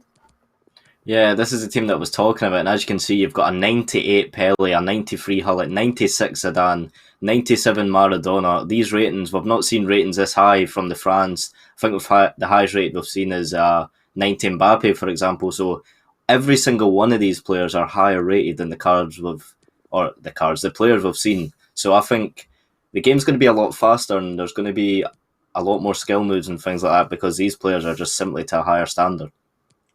Yeah, I'm hoping we see quite fast pace and a good fluidity in this FIFA game here. And Shauna, we mentioned how good icons are in FUT Champs. What can we expect to see out of these icons here in this final?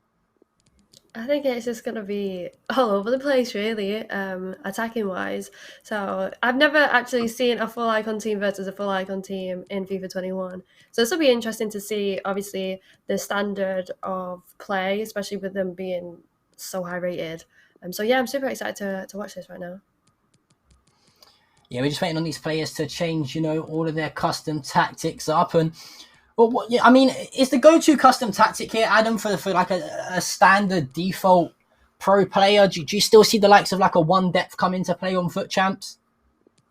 You would only really be seeing that if you're ahead by a few goals in the last couple of minutes and you really don't want to concede. But in FUT Champs, the top players are usually raising their depth as high as they can. Not as high as they can, but it's much higher than normal because they know that they want to be in control, because 9 times out of 10 they're going to be at a higher level than their opponent. But here we're going to see a 4-4-2 against a 4-4-2, icons against icons. As Shauna said, anything could happen here. This could be crazy. Yeah, one player I'm looking forward to seeing as well is the likes of a Hullet, as well as that Ronaldinho. We mentioned people with 5-star skill moves that come in really, really clutch for their teams here. You've got the likes of Pele, Maradona. You've got Zidane in the centre of midfield with Dalglish out wide as well. And the list just goes on and on for endless possibilities. And let's be honest, these guys on the subs bench, any one of the icons on the subs bench would make the majority of people's starting 11s. That's how crazy these icon teams are going to be. But we'll have to wait and see how it goes. Guys, I want a prediction off you guys, both of you, starting with you, Adam. Who's going to win, home or away, for the Soccer Aid 11? And what's the score going to be? I believe the home side is going to win, and it's going to be 4-2. Yourself, Shauna, what you feeling? I'm gonna go with the big stuff. The home team. Yeah, maybe 4-1. 4-1. Okay. Well, I'm going to be different and say the away team's going to win 11-0 just to be different, but that's probably not going to happen. But we are going to be getting things underway here. It is going to be the home side kicking from left to right, the away side kicking from right to left here, as it's going to be Soccer Aid 11 versus Soccer Aid 11, all icons on the pitch. We have got a few different icons, however. I think we've got Dalglish starting over Cantona for one team, for example, and we have to wait and see how that decision plans out. But speaking of Cantona, he's on the ball now, out towards Maradona, obviously the legend that we have just recently lost in the real world. A huge miss to the footballing game, not only for FIFA, but for football lovers all over the world. As it is going to be an early corner here for the home side, and it's going to be now Ronaldinho on the ball, but he does get dispossessed by Desai. Hullet now shifting in, trying to take it past Desai, but he is there to step in, and already you can see that this is such a higher competitive game here from both teams. And what would you say the main reason for that is, Adam? I think because they're both such a high level, I think they're kind of cancelling each other out. And I just want to touch on the point that you mentioned, one side is using Dalglish. I think Gary is Scottish, just like myself, and as 1-0 now, but the Scotsman, I believe, is using Dalglish, and then the Englishman has actually went with Cantona instead. Yeah, I'd have to wait and see. I mean, I'm not going to lie to you. Dalglish was... I packed Dalglish first day of last year, and it was literally the craziest thing of my life. I've not used him this year yet. However, I know he is very, very viable to use either out wide or through the centre of the park, and it looks like it's going to be leveled up just like that. And you mentioned maybe one player using Cantona over the other, and it looks like Cantona's worked for the home player. And you said it was your friend who was playing on the home side. Did you say is it Big 30? That's his name, I believe. Yeah, his name's Big Stuff. So, what would you say the main reason for that is, Adam? I mean, is the go-to custom tactic here, Adam, for the home player? Do you still see the likes of Pele, Maradona, you say it was your friend who was playing on the home side. Did you say it was Big 30? Big stuff. I'm just going to call him Big 30-0 because if he's gone 30-0, he shouldn't lose this game at all. And already, we're going to set ourselves up for a very, very good game of FIFA here, guys. I can feel it. And if you're playing in a very competitive game, Shauna, what do you usually like to do to try and get the upper hand? Rage? No, I'm joking. I don't know. Like when someone's Pele nearly just scored. Guys, listen, I'm not good at this game. Let me just looking at these players right now. I'm not good. Like it's just settling into my brain. Like whoa. It's like the realization of like any game I play. Obviously, being heavily involved in esports, every game I try to play at the highest standard that I can be, and I at least watch the esports side of things. I'm like, okay, I'm pretty good at this game. And then you watch like a major or a finals in a tournament, and you're like, okay, I'm actually really trash at this game, and I have no idea what I'm doing. But I mean, Adam wouldn't probably feel the same. He'd probably feel himself quite confident 9 times out of 10 against anyone. You would have to be as an actual player. But Adam, yourself, 20 minutes in, what are you seeing from the early signs of this game, and how are we going to expect the remaining 70 minutes of this game to play out?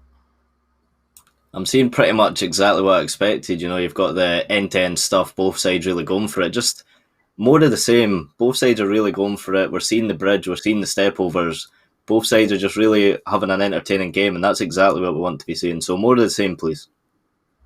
Yeah, I'm really impressed with just how competitive this game has been so far.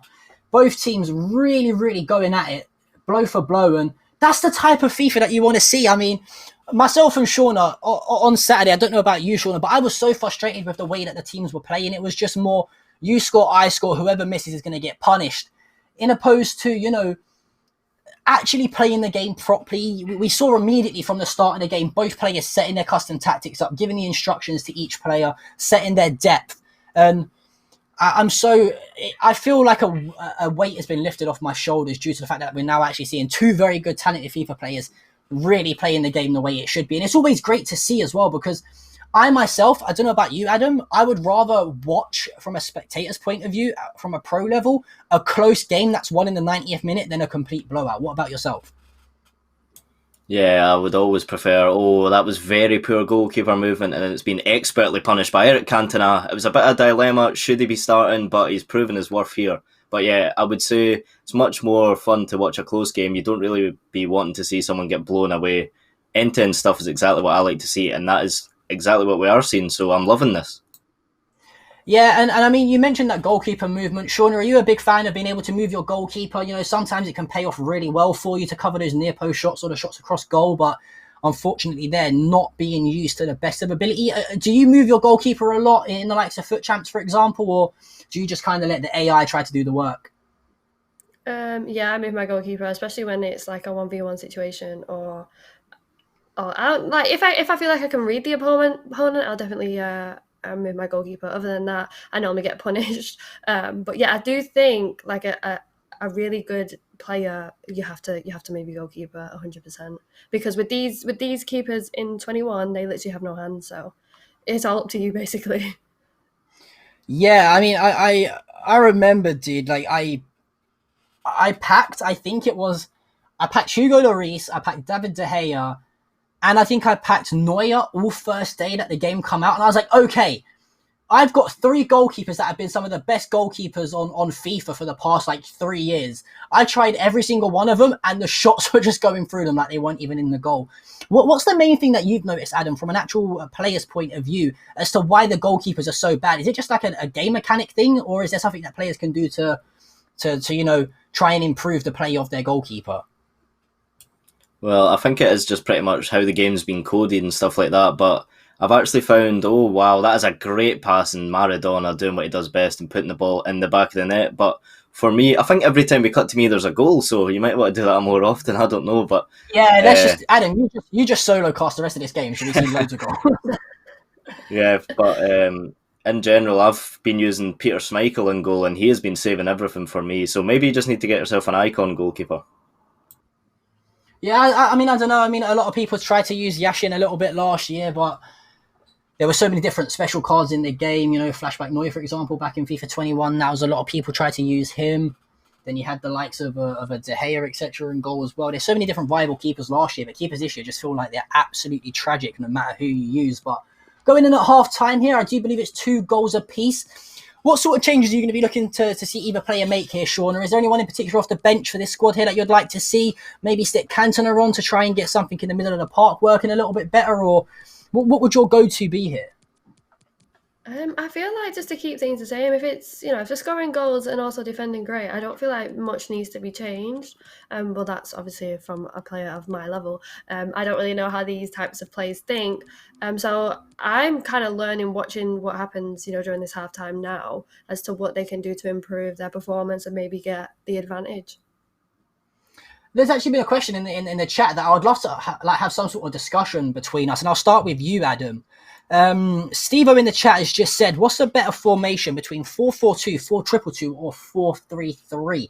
What's your... I think you said you play 4-1-2-1-2 narrow, right, as your main attacking formation? Yeah, that's the formation I use if I'm like 2 goals behind, for example. But my go-to formation this year is the 4-4-2. So to answer that question, for me, I would be using the 4-4-2. Yeah, I'm personally a big fan of 4-4-2. That's my default formation to start up with. I mean, I've not pumped in too much money to this game. I've not got a crazy squad, but, I like to have 2 strikers, especially quick strikers in behind. One striker I love to use on this game is the likes of Jamie Vardy, for example. The pace and finishing ability that he has is always great to use. And yourself, Sean, out of those 3 formations, do you need me to repeat them again for you? But what is your favourite formation to play out of those 3? I start off with a 4-2-3-1. And then, like I said, if I go behind or I need a goal, I will switch to the narrow 4-1-2-1-2. And that's really just the 2 formations I flip back and forth with. I don't really dabble into anything else. It's just them 2 right there. Are you guys not like a huge fan of 5 at the back on FIFA? I mean, I know a lot of players tend to stick away from the whole 5 at the back because they like to have more creative players in the middle of the park. But yourself, Adam, as an actual player who's competed in EPL and Club World Cups, for example, do you ever really see a 5 at the back in the pro level, or is it just always that standard 4 at the back formation, and then it's sort of the attacking side of things that you change up? Should it be a 2-3-1 or a 4-3-3, for example? Well, we definitely do see the 5 at the back in pro competition, and a good friend of London United's, FaZe Tass, who was actually a part of the workshops recently, he does play the 5 at the back formation, and he is one of the best players of all time in the FIFA scene. So it is used, but for me, my style of play is always to just attack. So I've never really used a 5 back. I always just try and outscore my opponent. That's always my end goal, rather than focusing solely on defence. Yeah, and we are just currently 2/3 of the way through this game. Rather sorry if I say 3/4 of the way through the game, but my maths is completely horrendous. You can see why I'm a video game player and not a mathematician. But it's now Ronaldinho on the ball, tries to find Pele inside. He does get dispossessed. It's Cantona now onto Pele. Pele, the tricky Brazilian, trying to twist and turn his way away from trouble. The ball roll just gets intercepted by Matthias, however, and Ronaldinho now, fantastic skill move to get away from the right back there, and a little bit overcomplicating it here from the away side of Soccer Aid, if you ask me. Like there, for example, Shauna, he's beat his man with the first skill move. Surely you should just be using the pace of Ronaldinho to get away from him in there. Like you said, it's just overthinking, isn't it? Like, they're both really good players, so I can't imagine what's going on in their heads. They're probably thinking, maybe that won't work, so let me just go the other direction. So yeah, I'm gonna be amazed to see who scores next, actually. Yeah, and I think at this point, Adam, would you say the next goal is the key in the game, especially heading towards like the last 20-odd minutes or so? If you can put yourself a goal up, you might be able to switch to that 1 depth formation, for example, where you might get a little bit more daylight between yourselves. And Ronaldinho twisting and turning. Can he get it back onto his right foot? He shouldn't need to due to that fantastic weak foot ability, but he does get intercepted, however. And just going back to my point, Adam, how important is it to just try and grab that last that goal to go a goal up into the last 10 minutes or so? Well, yeah, the game's been really end to end, so that goal could be absolutely crucial. But I'd have to agree with everything Shauna said there. Like, this is impossible to call. This could really go either way. So there's definitely could be more goals in this game, but could that be the biggest one we've seen today? It's the Scotsman Kenny Dalglish actually scoring against the Scotsman, so that could really hurt Gary if he doesn't come back and win this match. Yeah, I think he's going to definitely be discarding Dalglish if he's got him in his ultimate team, just for the sake of him being scored against. But I mean, that would probably cost him a few coins, to say the least, if he did that. And now it's all up to the home player, Mr. 30-0 himself. Can he get himself back into this game? 15 minutes to play, and it is going to be the away side with the goal advantage. And if you're the away side now, what you do is you frustrate Big Stuff a little bit. You keep the ball. You try and find, the counter-attacking football. As you can see here, find that man over as Hullit's through on goal. Can he get there in front of the goalkeeper? He can't.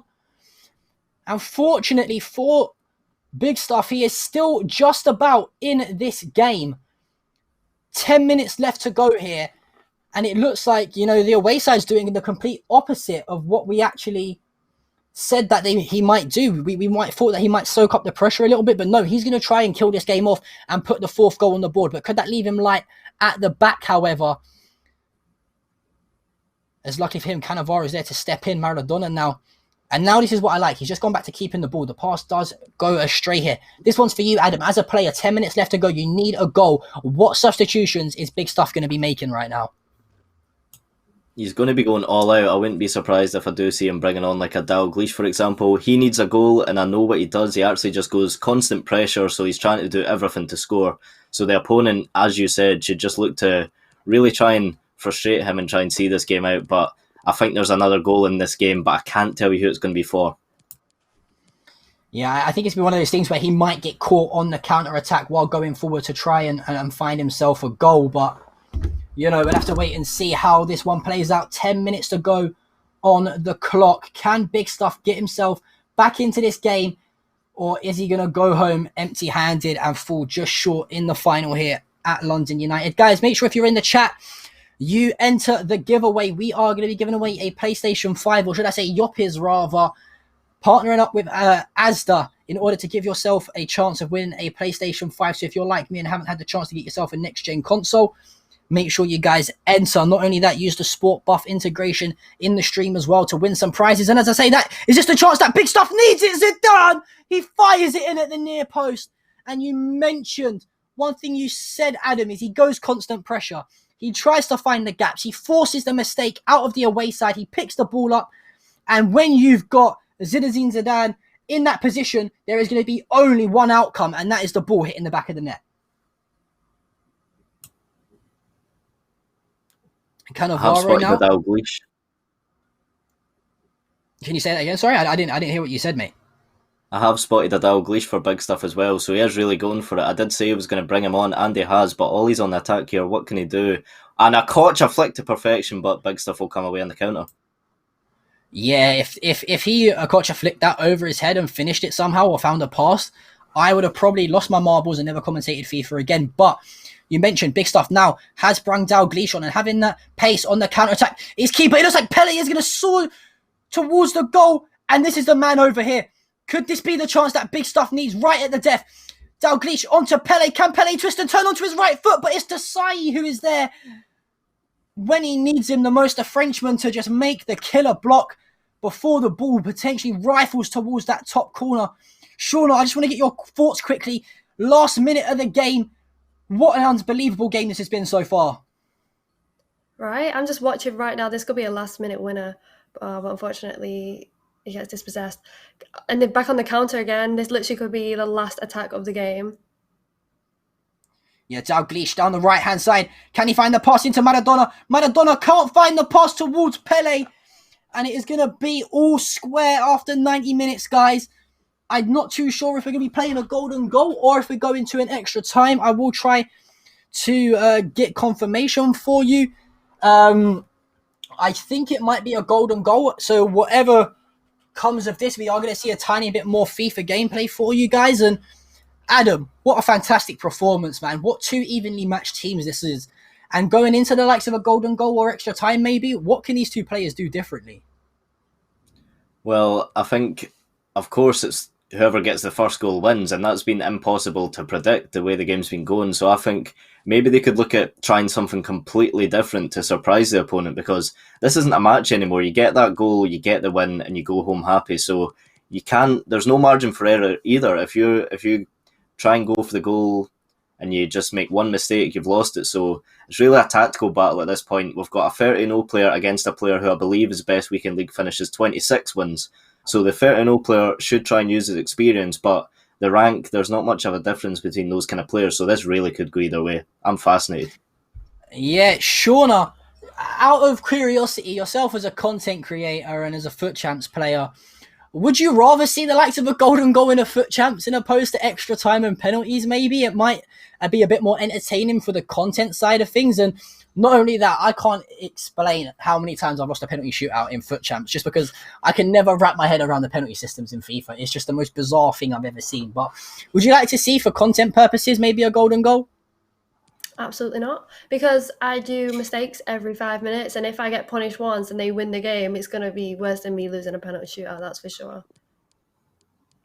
Yeah, I mean, I didn't really think of that before making that point, to be fair with you. So the amount of times I give the ball away, the golden goal will probably be over before it's even started. And we are going to head into this golden goal now, guys. We are just waiting for the players to set their teams up. And one thing to mention here, Adam, is all the players are going to be reset to 100 stamina and 100 fitness. How important is that going to be at the start of a game as well, going into a golden goal? Or even if this was to go into an extra time, having players on 100 stamina and 100 fitness to outrun those, those tired legs, that must be a big boost that both of these players are going to have, max chemistry, and not only that, but max fitness as well. Yeah, it is a massive boost, and most people will just think about the through balls and stuff, but this is actually going to help with the passing stats and stuff, because when players are tired, they won't be able to pass as effectively. So, yeah, I think it's great that we're seeing max stamina again, but I'm going to make a wild prediction and say this is going to be over within the first 20 minutes. Yeah, I think the way this game is going to go is I can't see both teams trying to sit back and play this out for the 90 minutes. I think one team's going to want to get this done with and get it over and done. Try and get themselves, rested up before heading into the finals this Saturday. And no doubt yourself, you're going to be cheering for the home team. I'm going to be cheering for the away team, as that was my prediction heading into this. We kind of blind picked as to what person was on which team. But we are heading into a golden goal, guys. The next goal determines the finals. They will win the qualifier and head through to the grand finals on Saturday. We've got Soccer 11 going up against Soccer 11. Both players using exactly the same starting lineups they was at the start of last game. And if you're one of these players here, Shauna, do you maybe take an early shot at goal just to try and maybe catch the other player out? I don't know. I think I would probably just stay composed, build it up, try and not lose possession at all, really, because anything can happen in FIFA 21. So I just try and keep possession and just build my confidence little by little. As it is going to fall through to Cantona, the chip over the top of the keeper. The cheeky dink. Hey, Macarena, how are you doing today? Oh, that's not even the Macarena. I thought I was going to do the Macarena for a second now. I got carried away. I forgot that's the new celebration in the game. As we are going to see, I believe it was Mr. 30-0 himself who picks up that golden goal. Fantastic football. You said it was going to be over in the first 20 minutes, Adam. It turns out you know your stuff. Well, I did want to say 10, but I didn't have the confidence to do it, because I would have done exactly what Shauna said and kind of calmed it down and tried to not make a mistake and build it up little by little, because you saw as soon as Ollie did give the ball away, he got punished instantly. If you give these guys one chance, they're going to score. So I think if Ollie was to take anything away from that, it is maybe a bit of poor game management there, but he's came so far. I know a little bit about Ollie. We've spoke before. He's DM'd me asking for some tips before. And there's no shame in that, because he's went from Gold 2 in the space of a year and he's now up at Elite 2. So regardless of losing in this round, I think he can be really proud of his performance and take the positives from that, because that really could have went either way. Yeah, and I think, these types of players are always going to learn from their mistakes as well. That's the perks of being a FIFA player. You go back, you watch it back, and you see where did I go wrong. But Shauna, Adam, thank you so much for joining me, guys. It's been awesome kicking it with you. I do believe we are going to head over to Rambo now as he sets things up for our NBA section. And Rambo, quickly, before I go, Heung-min Son is winning the Ballon d'Or this year, to say the least. Take it away, Rambo.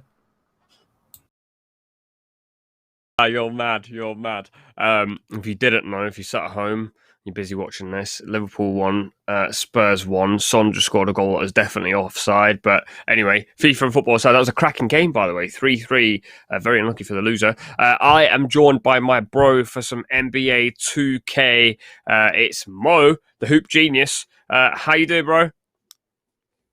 I'm good, thank you, my brother. How about yourself? I'm very well, thank you. I'm very well. Always looking fresh. Always looking ready for the job. Hey, you know how we do, man. That's what we're about. Yeah, man. How's things since the last time we spoke? A lot of things have happened in NBA. It's like preseason football for people who don't watch football but watch NBA. Preseason football is dead. Nothing happens. Preseason in NBA is like every single minute something is happening. Mate, the NBA is the most drama-filled league in the entire world. I'm telling you. So the biggest news right now in the NBA is Giannis Antetokounmpo, the reigning two-time MVP and Defensive Player of the Year. He just signed a contract extension that will keep him in Milwaukee for the next 5 seasons. So there was a lot of speculation about where he was going to go. Toronto were trying to get him. Miami were trying to get him. Golden State. Every team in the league was trying to get him. But he said, no, I'm staying here in Milwaukee. So now a lot of teams' plans have been disrupted. So teams are looking like, who else can we get? And the name at the top of everyone's list right now is James. He's very unhappy in Houston. He's trying to force his way out. So, bro, by the time I'm commentating these games, something else is probably going to have happened because that's just the way the NBA 24/7 round the clock, just drama nonstop. I know, man. All I ever do is watch your Twitter, and I'm like, yeah, this is madness. But while I go back and check your Twitter another few times and refresh the page as you might tweet something, we're going to head for a quick break, and we'll see you after the break. Yop, a snack you can drink, supporting you to make a positive change. Yop, no limits.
All right, welcome back, people. It's time for a bit of 2K. Sadly, Mo, me and you don't get to have more of a chinwag for another 20 minutes or so because it's 2K time, and I'm going to give the floor to Mr. NBA. All yours, Mo. Yes, sir. I'm looking forward to this one. We've got some great players going up against each other. We've got my boy Sam the Ruler up against Januality. I don't know if I'm pronouncing that right. I hope I am. But these two guys are going to go head to head in what promises to be an action-packed matchup. Sam the Ruler, of course, is one of the greatest players to come out of the UK. In terms of NBA 2K, he was representing Great Britain in the FIBA tournament just this past weekend, where they pulled off an amazing win against the Spanish squad. They got all the way, I believe, to the semi-finals, and things didn't go their way. But this is just an example of the talent that's on display right now. So I believe the guys are going to get straight into a game. As you can see there, both of them, my players, are currently on display. If you don't have NBA 2K21, you won't know about my player, but that is your created character that you basically create. You can make him look like you can make him look like whatever you want him to look like, and you can also get female my players on NBA 2K21 on the next gen consoles. So if you're a fan of the WNBA and you're a female basketball fan, you can also get a my player that looks like you too. So you can see the two guys there, and they're going to go head to head in a matchup of NBA 2K21. Now, just while the game loads, you guys need to know that if you're watching this via the Twitch homepage, make sure you get over to the London United stream, because you can get involved in some of the quizzes that are going to pop up on your screen, and then that way you can win yourself some prizes. And don't forget that Yop doing the competition to win a PS5. So make sure you're involved with that yourself, and make sure you stay following London United on all social media, because we have a bunch of copies of NBA 2K21 to give away to you guys. So if you've never played NBA 2K before and you think this looks fun, you're watching a stream, it looks like something you want to have a go with, then you can definitely get involved and try and win yourself a copy. The teams that have been selected are two of the biggest names in the league right now. Giannis Antetokounmpo and myself were just speaking about the reigning MVP and his squad have been selected by Sam the Ruler. And then the Rampions, the LA Lakers, has been selected by Januality. They're, of course, led by LeBron James and Anthony Davis, one of the best duos in the NBA right now. They're coming their championship run. They're going to be looking to repeat as champions this year in real life, but we're going to head straight into the NBA 2K action just as a few of these. This is the example of how high level of play that we're seeing right now. Look at the defensive settings, the help defense and the play running, and all of that has been altered by these guys because they really know what they're doing. So we're going to get straight into it after a few tactical changes. You can see the coaching in play right now, just to be able to maintain the high level of play that these two guys are going to put out. And then you've got a little inside look there into how the pros do it. But I'm excited to see what happens, because when these two teams match up in real life, it's always a game for the ages. Looking at LeBron and Giannis going head to head. I remember the All-Star weekend earlier this year up in Chicago. I was out there and there were a lot of possessions where Giannis was guarding LeBron, and it's almost like the king is matched up against the man who's set to inherit the throne, because LeBron James is entering his 18th year in the NBA. Giannis Antetokounmpo, at just 26 years old, already has 2 MVPs and a Defensive Player of the Year. So when LeBron does retire, or if he ever does decide to retire, because he looks invincible, I believe Giannis is going to be carrying the mantle of the best player in the world. But there's the tip-off. The Bucks win the tip-off. The big man, Brook Lopez, tips it off to Giannis Antetokounmpo, who goes behind the back and goes straight to the hoop for the easy lay-in. You can see exactly why he's the reigning MVP, because he can just bully his way to the bucket anytime he wants. The LA Lakers, we spoke about on the stream last week, but we'll give you a little rundown of their squad as Dennis Schroeder shoots the jump shot and misses from the mid-range. He's one of the new additions that the reigning champions have made to their squad, because it's oftentimes teams win a championship and a lot of their key role players, they're older, so they retire, or, they've showed out in the final so they can get paid very well, so they move on to another team, as Giannis Antetokounmpo throws down a monster slam dunk. But with the LA Lakers, they've managed to upgrade their roster.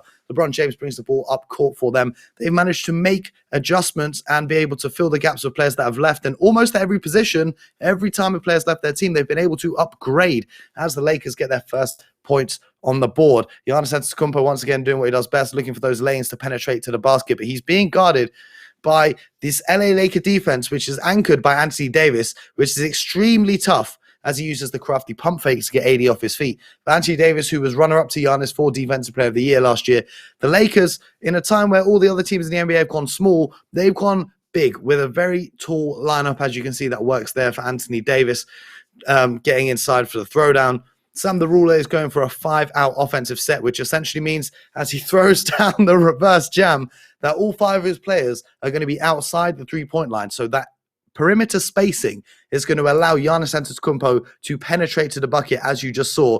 And LeBron James tries to answer back with a move of his own. He misses. Montrezl Harrell with the rebound. Montrezl Harrell, the reigning 6th man of the year in the NBA, who the Lakers acquired from their rivals, the Clippers, in a very, very dramatic fashion, gets the rebound, and it's back to Giannis. And you can see what happens when Giannis penetrates and when Giannis looks to drive with the ball.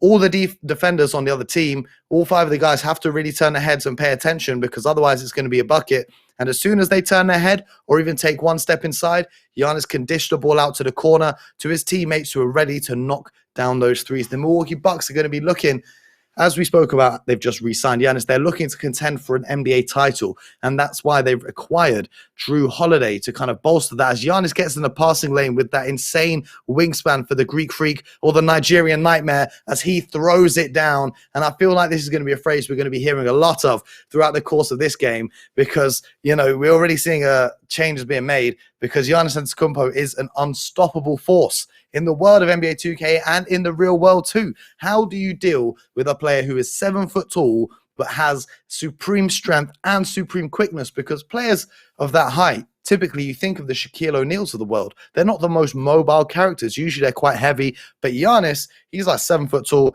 He can run, he can jump, he can do it all, and he's really got superior athleticism.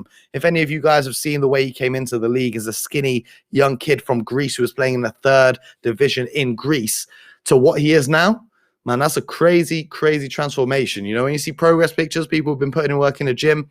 Never, ever have I seen a progress picture as good as Giannis's over the past 6 years that he's been in Milwaukee. As he comes up with yet another steal, he fumbles the ball there, but you can just see his appetite and his hunger on the defensive end. Anthony Davis kicks the ball back out to his teammate KCP, who can't hit the three. Another offensive board for Trez, and that's a bucket for the Lakers. The score is 15-8 with just over 2 minutes remaining in the first quarter, and the Bucks are still yet to miss a shot. They're taking high percentage shots, and Giannis jams another one. That's 14 points for Giannis and 1 assist. He's responsible for all 17 of the points the Bucks have on the board right now. And the Lakers, they're really being made to work for their points. Trust throws the pass to AD on the inside. It's looking a bit stagnant right now, the offense for the Lakers. It's a little bit of pass, and the Milwaukee defense is really swarming on those guys. Dennis Schroeder is ice cold right now, but that shot goes in. He broke that cold streak that he was on throughout the game so far, cuts the lead down to 7 points. But Giannis has got the takeover badge on. He's really looking like no one's going to be able to stop him. He's double-teamed at the hoop, but he gets the and one to go. He gets the bucket, and he'll head to the free throw line for an extra point. And that's a free throw. We call it an and one in basketball. If you get fouled while you're making a shot, if you make it, you get an extra free throw. If you don't make it, you get 2 free throws. That's just the way the game goes. Free throws, of course, are worth 1 point. Field goals inside the 3-point arc are worth 2. And anything outside the 3-point arc, obviously, are worth 3 points. As we see Anthony Davis try and post up, he finds Trez across the lane, a little bit of inside action for the Lakers. They're really going to have to utilize that side, but the size. But Milwaukee have Giannis, we've spoken about him, and they have Brook Lopez, who is a sneaky, great defender as well. As Giannis gets another bucket to go. We need to really put a counter on how many times I say Giannis gets the bucket to go. Dennis Schroeder's trying to push the ball. They're trying to speed up the tempo here. They're really just trying to get some rhythm, but there's another turnover as the Bucks move the ball up the court. They find Chris Middleton from behind the arc, an extremely efficient player, one of the few members of the 50-40-90 club. The 50-40-90 club is players that have shot over 50% from the field, 40% from behind the arc, and 90% from the free throw line for an entire season. And if you've never played basketball before, you do not know how difficult that is, because take it from me, 40% of three-pointers doesn't sound like a lot, but when you're being guarded by these guys, the best defenders in the world, it does become very difficult. But when you can defend like Giannis Antetokounmpo and have that giant wingspan in the lane, defense does become a little bit easier as Brook Lopez posts the ball up. Giannis tries an outside shot. That one doesn't go. That is the one flaw in his game. So if I was playing as the Lakers right now, and if I was Genuality, I would be forcing Giannis to shoot those outside shots rather than get free reign at the bucket. With just 7 seconds left in the first quarter of play, the Bucks are up by 11. They're going to try and extend this lead with the final shot of the game. Giannis takes it to the hoop. Did he get it off in time? It doesn't matter because he didn't make it. And that is the first quarter in the books. The LA Lakers are down by 11. They're going to be looking to come back as we go straight into their second period of play here at the Staples Center, one of the most iconic sporting arenas in the world, the house that Kobe built. Rest in peace to Kobe Bryant. Of course, you can't talk about the LA Lakers without mentioning one of the most iconic players in NBA history. So first of all, we just need to say rest in peace to the great Kobe Bryant. And I know he's looking down with a smile on his face as he sees the LA Lakers in real life achieving so much success. And they get the second quarter off to a good start, draining the mid-range field goal. But we're seeing Sam the Ruler is just going hard with the 5-out action to open up the middle of the court so that Giannis can get inside and get those buckets, because that's what he does best. Shots at the rim are really high percentage points, and Giannis already has 20 points on the board. He's outscored the Lakers single-handedly. I'm really looking to see more usage of LeBron James, who currently has the icy emoji over him. He needs to really find his flow, because that's the best chance that the Lakers have got of getting back into this. Taking those tough contested shots with Montrezl Harrell isn't the way for this to happen. You see the way that Sam the Ruler is using Giannis. That's how you want to be using LeBron. And if anything, look how hesitant he is to shoot the ball with Giannis. He was wide open for a good 5 seconds there. Defenders didn't come out to him, and he still got that three-pointer to go. You want to play like that with LeBron. This comes up with a steal, passes to his teammate in the corner. You want to be using LeBron in the same way that Sam's using Giannis, because LeBron James himself, I consider him the best player on the planet right now. because we saw in the NBA Finals what he's capable of. He's an absolute machine. He is one of the strongest players to ever play the game at his size and the quickness at his size as well. And as you see, as he brings up the ball up the court now, he's got a handle and he's got a jump shot. So if the defenders don't want to come out to him, LeBron gets the layup to go in off the glass. If the defenders don't want to come out to him, now he can punish you off the glass. Earlier on in his career, he wasn't the best shooter. He wasn't a very prolific shooter. And even now, he's not the best shooter in the league, but he can still get it done as he comes up with a steal and gets the ball out in transition. Dennis Schroeder sells for the mid-range jump shot. That's not a high percentage look. That's not the kind of look you want to be taking if you're down by 13 points. You want to be getting to the bucket, because when you get to the bucket, you get high percentage shots like that dunk from Giannis. That's a 100% chance of going in. And you also are more likely to get fouled and stop the clock and get to the free throw line for those easy points. That's what you want to be doing if you're down big. LeBron James takes it inside, but there's 3 defenders around him.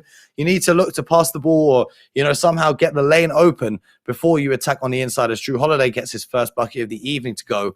Really, if you're looking at the Lakers right now, you want to change this defense into some sort of zone, because they're getting too many free looks at the rim. Giannis is having whatever he wants. If you're the Lakers, if it was me playing, I'd have Anthony Davis at the 5, LeBron at the 4, just up, and I'd anchor it with a zone defense and Anthony Davis protecting the rim.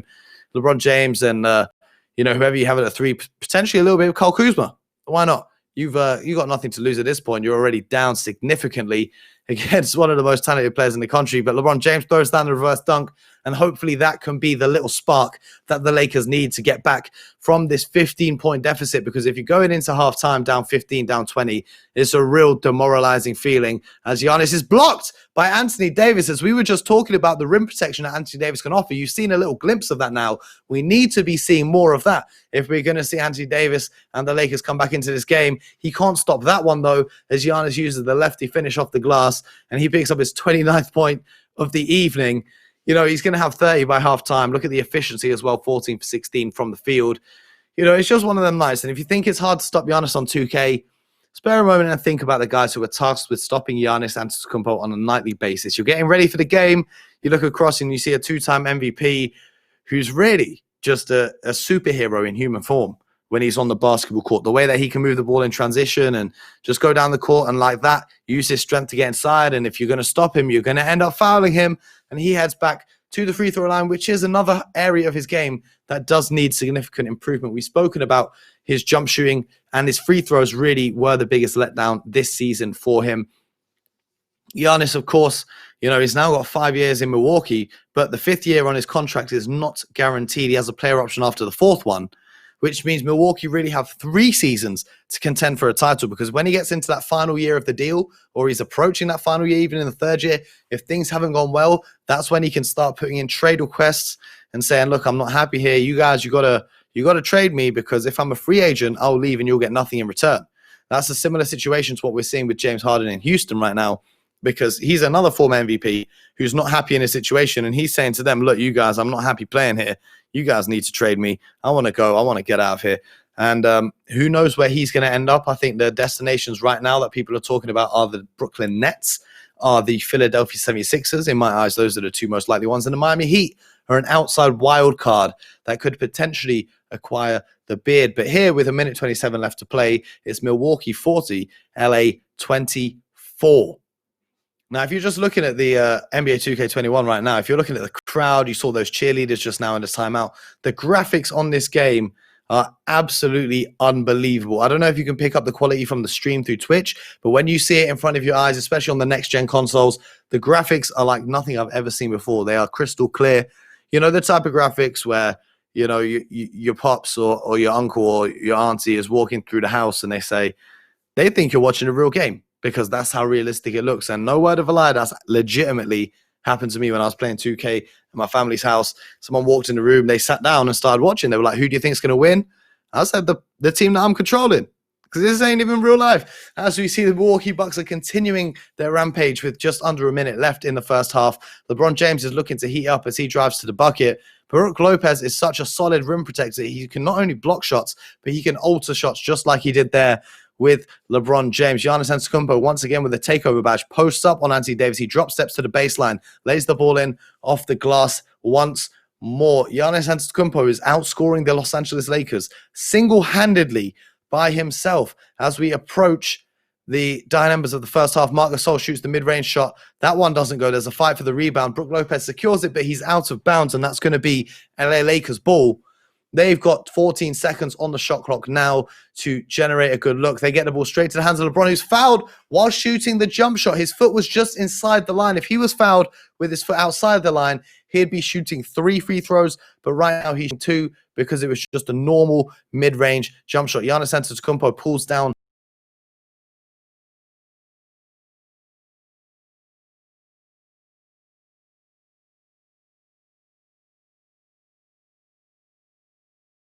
again. That's 36 points on the board for Giannis with 18 seconds left in this second quarter. You really want to look for the last shot here. But then again, if you're down by this much, there's another huge play. Giannis Antetokounmpo swats the shot. They come away in transition. He's got teammates with him, but he takes it himself. He gets the hoop and the hum. That's 3 fouls on Anthony Davis as well, which is crazy because now you're at risk in the NBA, in basketball. You can get 6 fouls and then you're fouled out. So you can get 5 fouls and then the 6th foul you commit, you're out of game. So at halftime, Anthony Davis has 3 fouls. The Bucks are shooting an astronomical 91% from the field. They're up 49-28. LeBron James only has 9 points. Giannis has scored 30 more points than King James himself. That's something that needs to change in the second half. As you can see, the retired jerseys of the legends hanging in the Staples Center. The Lakers have had so many great players over their history. And you see, I'm a Boston Celtics fan. They're the rival team for me, but you do have to sometimes sit back and acknowledge just how blessed the fans in LA have been with players of all eras. If we think back to the days of Wilt Chamberlain, the player who is the only player ever to put up 100 points in a game. You know, they've had guys like Jerry West, who is the NBA logo. If you've ever wondered who the outline is in the NBA logo, that's a man called Jerry West, who was a great player back in his time. I think that's before any of you guys were ever watching NBA. That was before my time too, as Giannis dishes the ball to the corner, as his teammate knocks down another triple. And they're really cooking with gas here. They're really putting this, they're not taking their foot off the gas either. They're really putting this game, they're putting the nail in the coffin for this one already as the third quarter just gets underway. And then going through the eras of the Lakers, you know, you've had the Magic Johnson era, and before that you had Kareem Abdul-Jabbar, who's the NBA's all-time scoring leader in terms of total points. He, of course, had the unstoppable skyhook move, which is something I'd love to see return to the NBA. No one does the skyhook anymore. I don't know if they just don't think it's cool and it's not flashy enough. Giannis misses a rare shot, but he gets his own miss and dunks the ball back in. Giannis is on 41. The Bucks are on 54. The Lakers are still only on 30 as Dennis Schroeder tries to push the tempo again. He takes it to the rack and he lays the ball in. They're really going to have to push the pace because the longer the game goes on, the clock is working against you as seconds tick down as you try to claw back into this lead. But without any defense on display, there's not going to be a hope at all of the Lakers getting back into this because Giannis Antetokounmpo just drove straight down the lane without anyone trying to stop him. And then the Lakers, of course, they went through the era of Kobe and Shaq, Shaquille O'Neal in his prime, Kobe Bryant as a young player coming into this league. They went for 3 championships together, and I feel like they could have got more if they had stayed on the same team, but Shaquille O'Neal was traded to the Miami Heat, where he went on to win a championship with Dwayne Wade against the Dallas Mavericks. And another jump shot for the Bucks. Another jump shot for the Bucks. And if this is any indication of what the upcoming season is going to be like, then that $228 million they're paying to Giannis is a very good investment. If it goes like this, and if by somehow the Lakers seem to crumble and fall apart and don't play like defending champions, then I don't know what moves they could even make. So hopefully this isn't an indication, because I'd love to see these two teams in the NBA Finals next year battling out, because I think a 7-game series between them, watching LeBron and Giannis go head-to-head and Giannis and AD going head-to-head, man, that would really be something special. As you see Giannis going to work once again. AD leaves his feet. He's jumping to try and block these shots. Pump fake, pump fake, pump fake. He blocks it. He gets the block, and now AD's got to take over meter running. AD's on fire now. He takes it to the hoop. A nice jump hook, and he dunks the ball inside off the lovely drop step. And the Lakers have got a slight glimmer of hope if AD can get himself back on defense, because right now Giannis is just going to go straight to the hoop. Anthony Davis, what were you doing? What were you doing? This isn't football. You can't be like Michael Owen and just go hang. You got to get back and play some defense, boy. Giannis up to 45 points now as Drew Holiday has the ball. He's guarded by Marc Gasol. He's got a little bit of a mismatch in terms of the speed here. Marc Gasol obviously is a former Defensive Player of the Year, though an NBA champion with the Toronto Raptors. And that's the thing. If you have one mismatch, with Marc Gasol guarding Drew Holiday, you then have Brook Lopez guarded by KCP, where he misses the shot that should have been a make, but he secures his own rebound and gets the ball back to Drew, who knocks down the three-pointer, and the lead is up to 30 points. Ladies and gentlemen, this is quite the performance from Sam the Ruler, as Marc Gasol gets inside and misses the jumper in the paint. Giannis is now looking for his teammates on the outside, gets the ball right back at the bucket. He sends both defenders to the air with a pump fake, but he loses control of the ball. Drew Holiday secures it, and he lays it in off the glass once again. He's now got 9 points. I want to see a bit from Chris Middleton here. I want to see a little bit from Chris Middleton. He's now the third option on this Milwaukee Bucks team.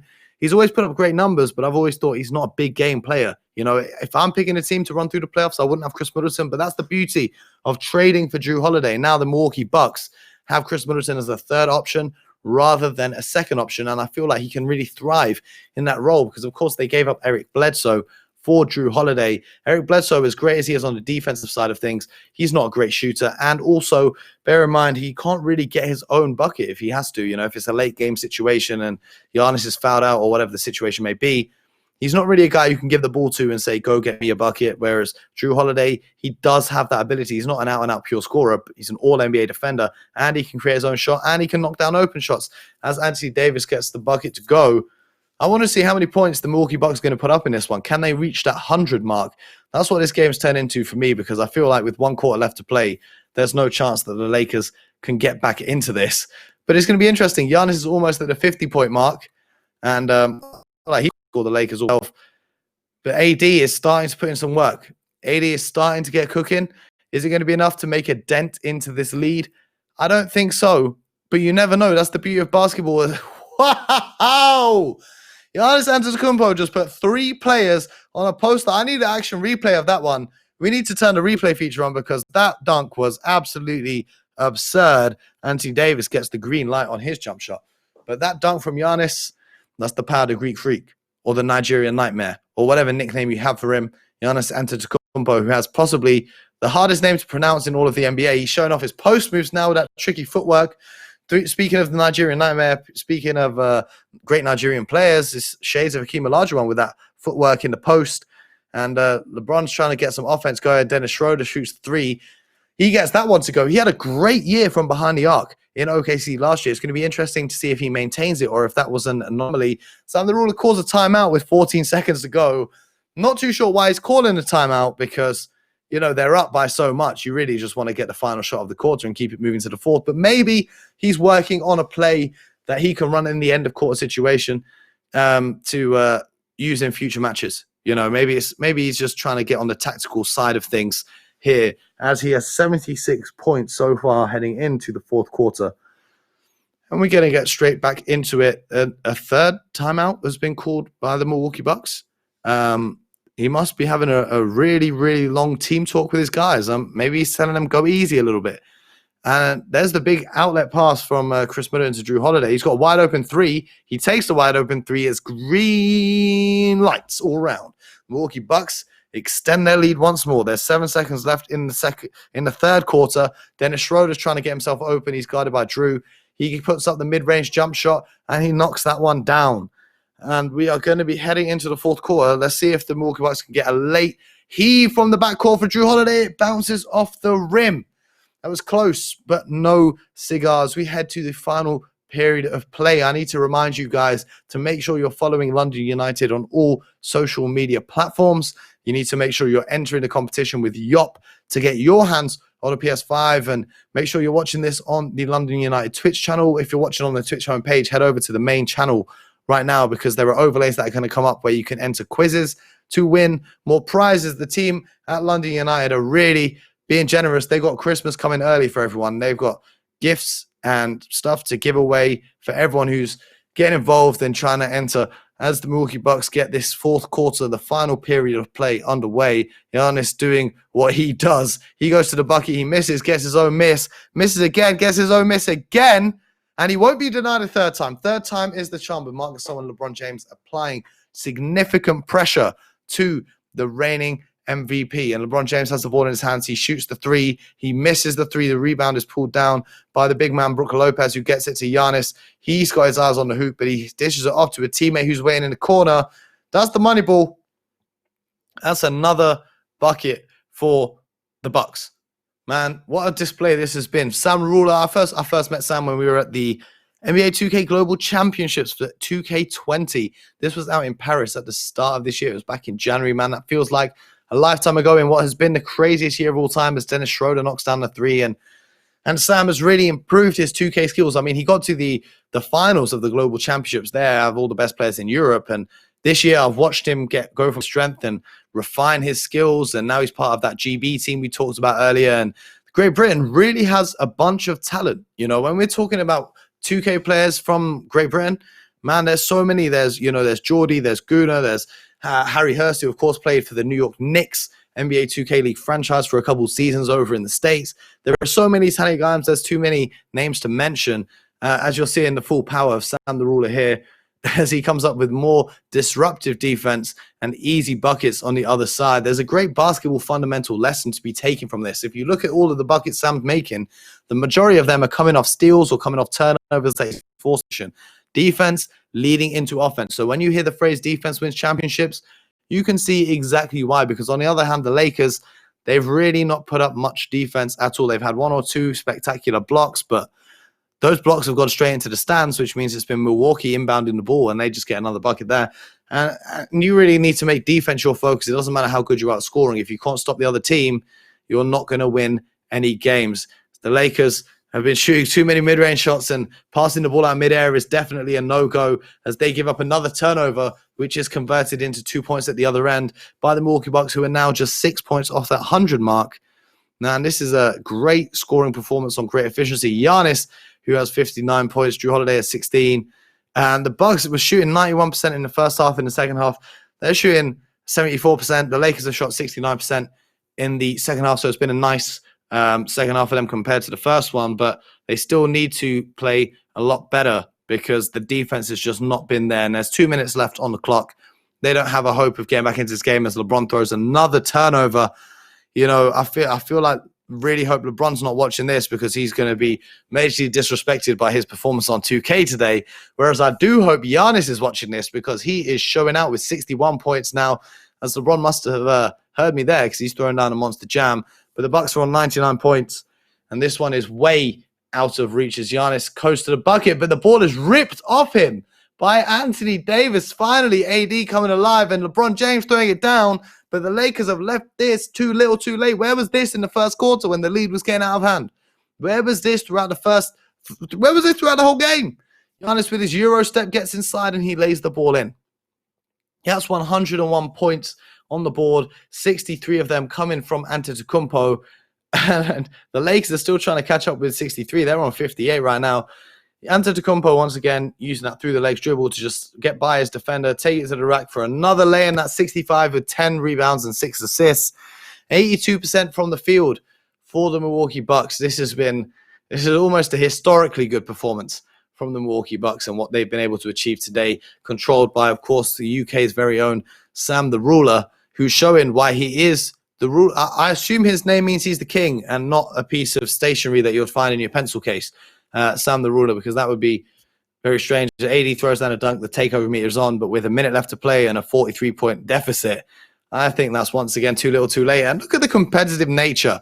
We're seeing big Michael Jordan vibes. Today, the news broke, if you follow me on Twitter, you would have seen it, that Michael Jordan's built his own golf course, but he's altered the golf course specifically to fit the strengths of his game. So even Michael Jordan, he's not even playing in the NBA anymore, but on the golf course, he's super competitive. And that's what we're seeing from Sam the Ruler right now because he's up by so many points. He steals the ball again. He throws it down once more. He's really putting his stamp on this game, and he's showing out. He's flexing big time with a 47-point lead with 40 seconds to go. Dennis Schroeder shoots another mid-range shot that misses. In the modern NBA, the mid-range shot is the least effective shot that you want to be taking, and we've seen way too many of them from the Lakers so far this evening. I do think that plays a big part into why they're holding an L of this proportion. Brook Lopez from the corner, he can't get it to go. They gave him the nickname Splash Mountain in Milwaukee. I'm not sure how I feel about that nickname, but he did have a season 2 seasons ago where he was one of the most effective three-point shooters in the league. Dipped a little bit last season, but I've got no doubt that he'll be back to it this upcoming season. And there's 15 seconds left on the clock. As this one winds down, we're seeing the Milwaukee Bucks and Sam the Ruler take a huge W an absolutely huge W in this one. And we're going to bring in my boy Ram to talk of what we just saw in that game. There's the final score, 107-62 in favor of the Milwaukee Bucks. Giannis Antetokounmpo outscored the Lakers all by himself in one of the best performances I've seen in the Yop Esports Championship so far. Absolutely congratulations to Sam the Ruler for a dominant display using the Greek Freak and the Milwaukee Bucks. Rambo, what was your take on that game? I'm not going to lie. I don't think I've, in my very short NBA career, seen anything quite like that. That was an absolute beating. Sam the Ruler is clearly very, very good. From your perspective, where did he win that? Because should this be happening? I feel like it shouldn't be happening against the Lakers. Well, he came out with a very strong game plan. He wanted to space the floor and leave it wide open with the shooters on the perimeter so Giannis could get inside and go to work at the basket. And that way, if the opposition adjusts and focuses on stopping Giannis on the inside, then he can kick the ball out to the three-point shooters who are around the perimeter. But the Lakers, I didn't really see any adjustments from them. They would just kind of let Giannis have a free run at the hoop anytime they wanted. But Sam, to his credit, he won it on the defensive side himself. You saw how he was intercepting the ball in passing lanes, coming up with steals, and getting the ball on defense leads to easy points in transition, because when you steal the ball from the opposition, they're scrambling, they're not organized, they're not back. If you come down and you score a basket, you can go back on defense and get organized and wait for me to come and attack. But if I take the ball from you and run down the court, you're unorganized, you're scrambling. That built the lead, and that's what he kept doing throughout the entire game. So that's what I was going to ask you, just before we let you have a little rest, because you've been chatting for about 25 minutes straight, and I'm not going to lie, kept the headphones on for most of it. I enjoy the voice. If you're that many points behind, what do you do? In real life, if you're that many points behind, it depends where you're on the game. I've seen crazy turnarounds in the NBA. There's been huge 40-point comebacks that we've seen in the second half of the game. But, for me, if I'm the coach and my team's down 50 points, I'm just putting my young guys in. I'm saying, you guys go out there, get some reps, get some experience. Because the one thing you don't want to do, we've seen it happen tragically to a number of superstars before, is play your star players in games that you have no chance of winning, or conversely, games that have already won. If you're the Bucks and you're up by 50 points, you don't want to still have Giannis out there, because if there is a freak accident and an injury, you don't want that to happen at all. You want to minimize that risk, and you don't need to have those guys out there. So you want to give the guys who don't usually play a lot, you want to give them some minutes, man. Say, listen, rookie, come into the game, get some minutes, make a name for yourself. I know your mom's watching on TV. Go out there and make her proud. We got nothing to lose at this point. Listen, Mo, thank you very much for that. You can have a little 5-minute rest now. I think it's time you take a drink. If it's going to be Yop yogurt, let me know. What flavor are you rolling? Yop yogurt. Are you a strawberry guy or? Yeah, definitely a strawberry guy, my man. Definitely a strawberry. All right. I felt like you'd be a strawberry. I dabble. I go here, there, and everywhere. But have a little rest, and we'll see you in about 4 or 5 minutes for the next game. And it's been a while since we've hopped over to a VT. So this one comes from Billy Abbott from Morley College, from the social media management workshop that took place, which was supported by Fnatic, Manchester City, and Leyton Orient.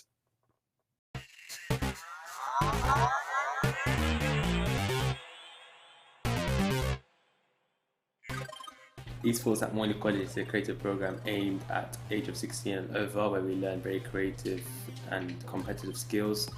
The best thing about this course is learning these skill sets, which include creative skills, graphic skills, and also competitive skills. So working as a team with your teammates when you're playing competitively, and also having communication skills.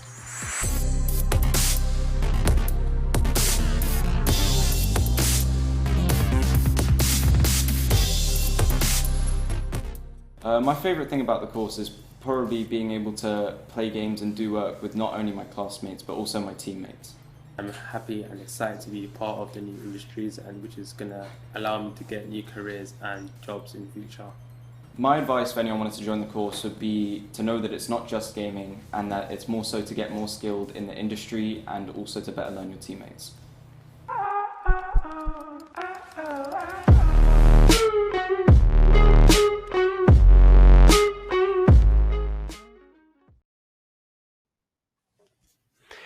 Rightio, I am back with. We're going to roll another VT very soon, and we're going to be joined by Sam the Ruler. So get glued to your seat. There's still a long way to go yet. Plenty of 2K games as well. But just before we get into that, there's a video from the staff's uni. Apologies, I've been holding that cough in for such a long time. I'm trying to stay away from the mic so I don't murder your ears. This is from the Staffordshire Uni. Looks like I need the yop. Apologies. So Staffordshire Uni VT, roll it before I absolutely die of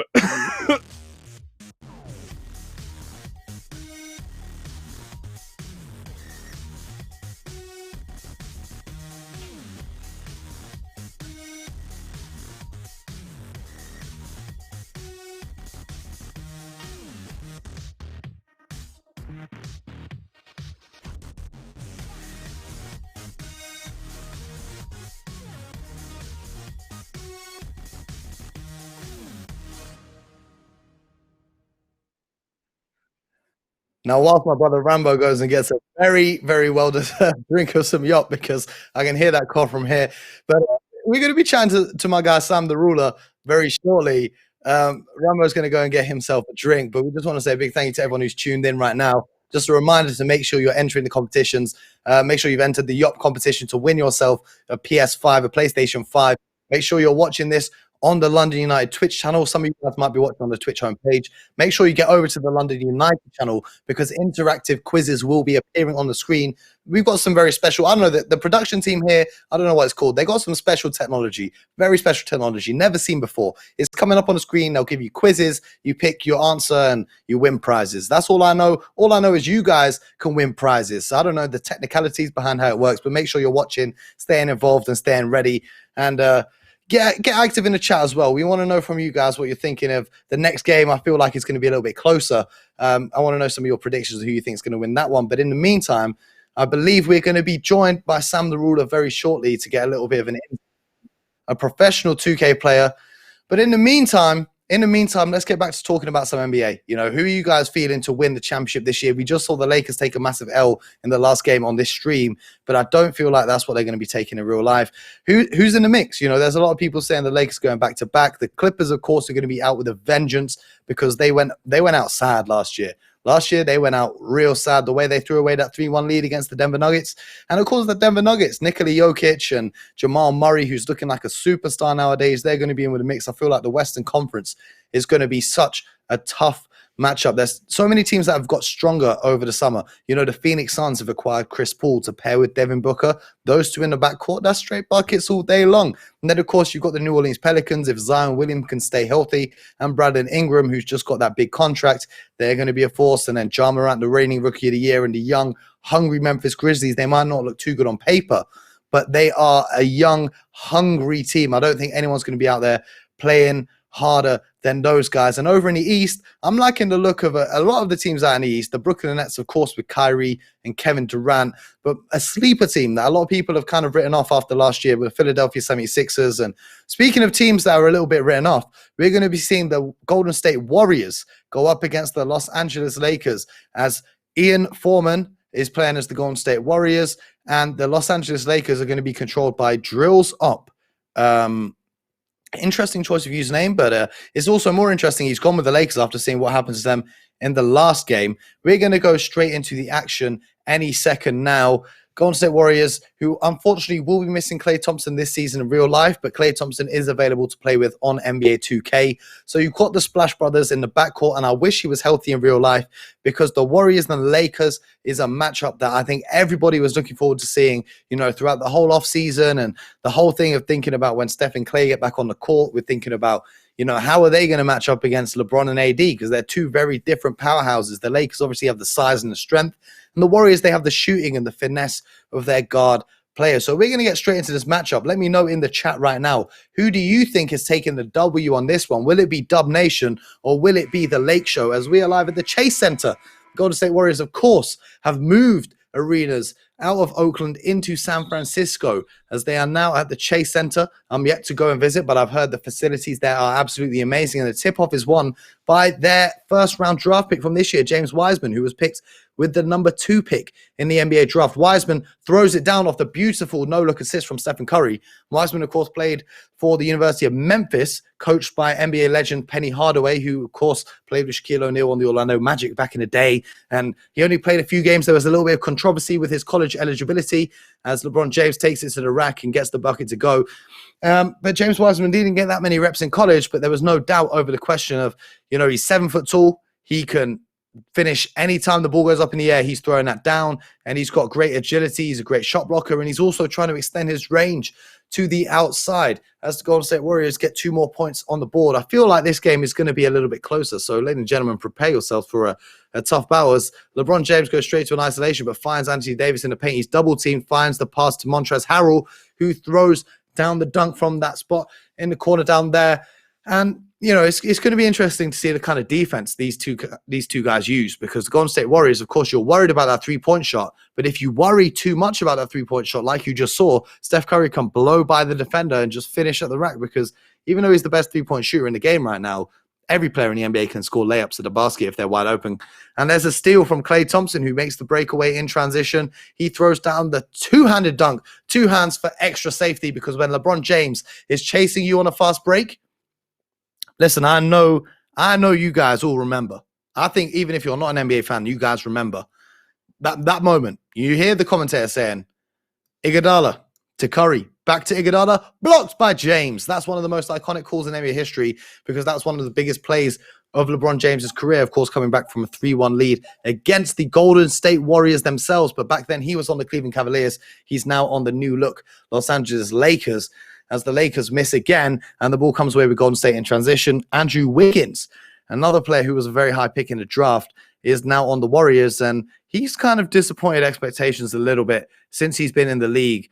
Not to say he's a bad player, but it's just he's not worthy of that high draft selection that he received, as the Warriors get another bucket to go. The Lakers are really struggling here today on the Yop Esports Championship.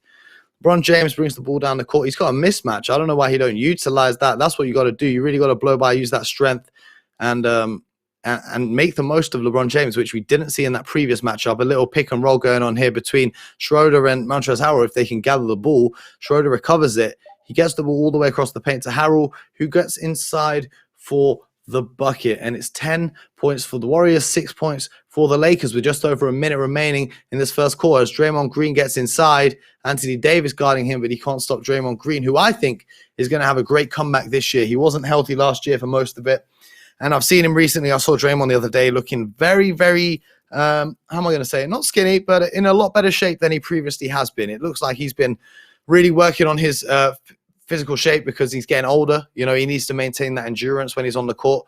And speaking of Draymond Green, he's got the ball back and he's taking it to the hoop, guarded by Anthony Davis, one of the best defenders in the game, and he tries to score over him. AD's great defense preventing him from scoring this time. AD comes away in transition. You don't often see big men with handles like AD. AD's got the skills of a guard, because he was actually a point guard of age 16, where one summer he went away and had a massive growth spurt, and he came back and he's almost 7 foot tall. And then he went to the University of Kentucky, had a monster college season, came out as the number 1 pick in the NBA draft to the New Orleans Pelicans, who had him for about 7 years before he forced his way in a trade to the Los Angeles Lakers, as Draymond Green gets the bucket to go. There's just under 12 seconds to play. The Lakers are down by 6, but they've got the ball. They're running in isolation here with Schroeder. He calls for the screen from Anthony Davis. Doesn't use the screen, but he sees the backdoor cut coming from KCP, and that was a beautiful lob pass over the top to cut the lead down to 4 points with 3.5 seconds remaining. But with 3.5 seconds to go, never count out Steph Curry, who gets the shot up, but it bounces in, but then it bounces out. And that is the first quarter in the books. The Los Angeles Lakers are down 10 points to 14 points from the Golden State Warriors.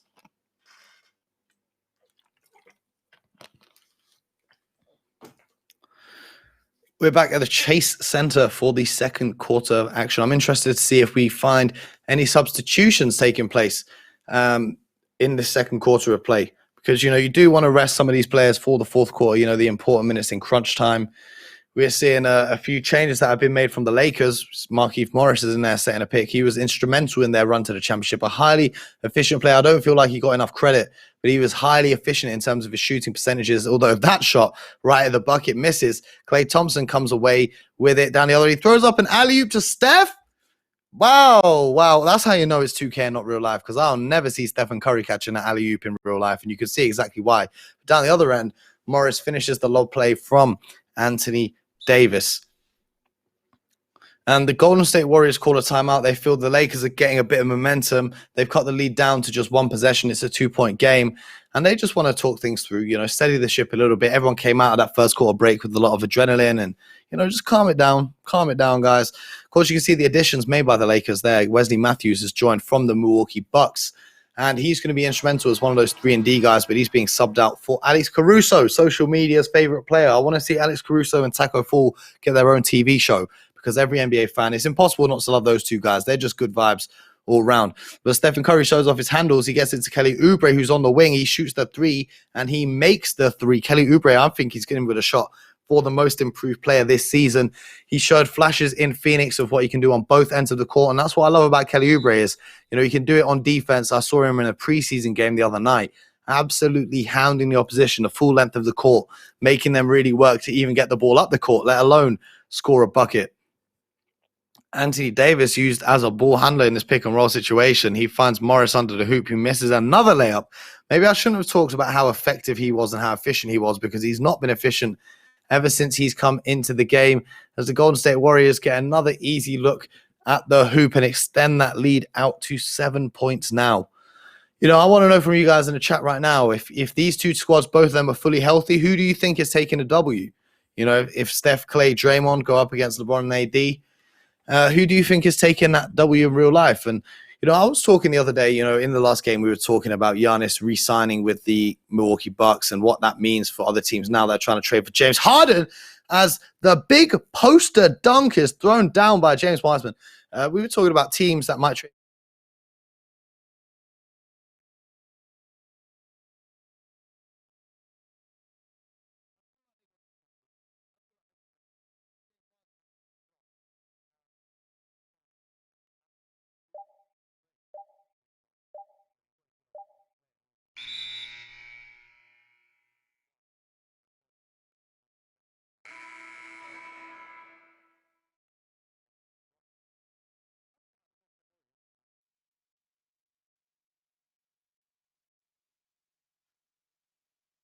No, I'm talking to a microphone.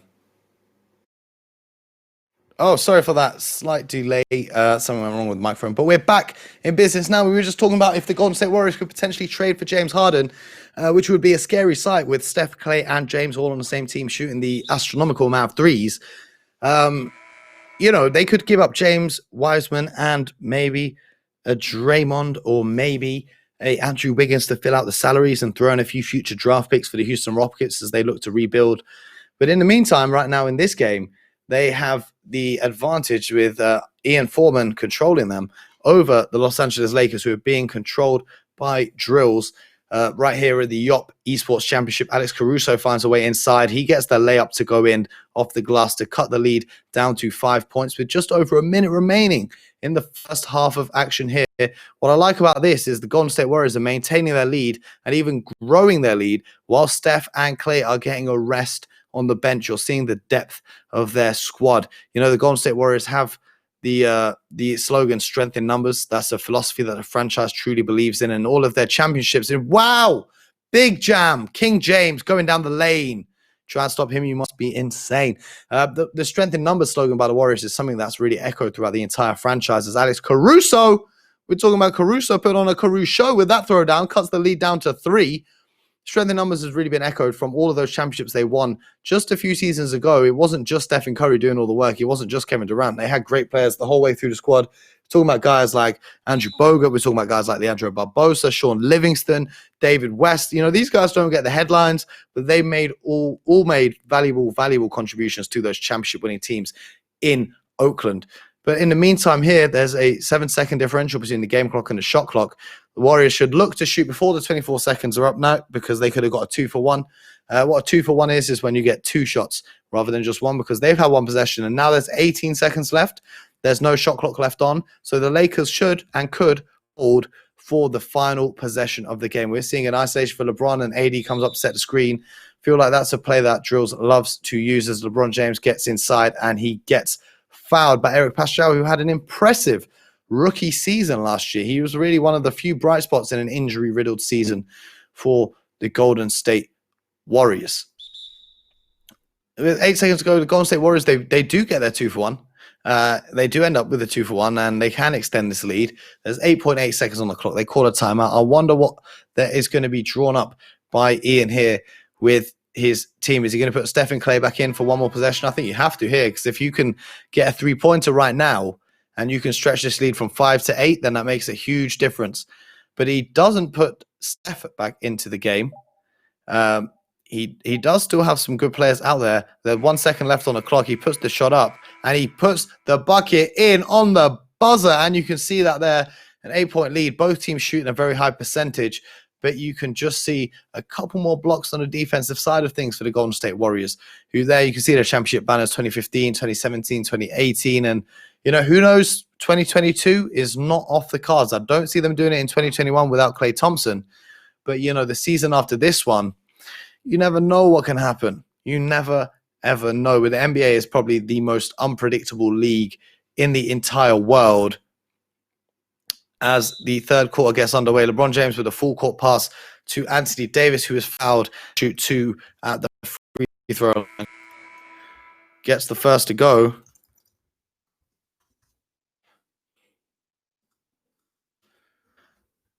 Stephen Curry's back into the game. What a beautiful dish inside to his splash bro, Klay Thompson. You see that look away, underhand scoop pass. And LeBron James is pickpocketed by Steph Curry, but the ball goes out of bounds. And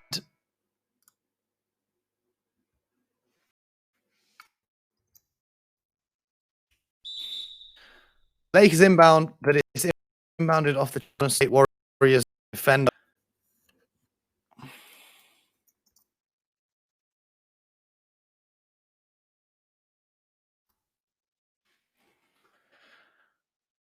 Alex Caruso gets the ball at the top. He shoots the 3 and he green lights the 3. That's something that the Lakers definitely want to see more of as they get into this third quarter. They try and come back from this 6-point deficit they find himself in. But Klay Thompson, he finds himself in space. He pulls up and he cashes in.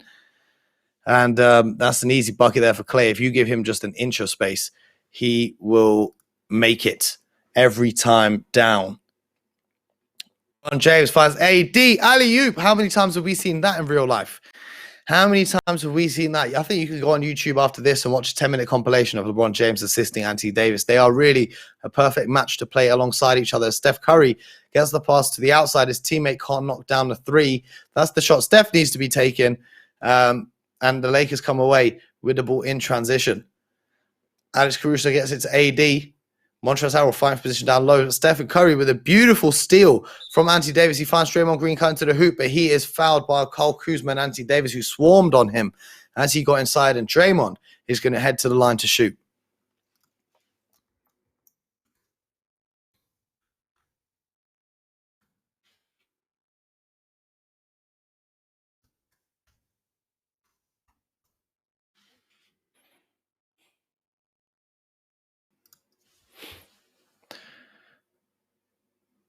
LeBron James gets the ball to Kyle Kuzma in the corner with one of his famous bullet passes. He gets it back to LeBron, who shoots the 3. He misses the 3, but is pulled down by Anthony Davis.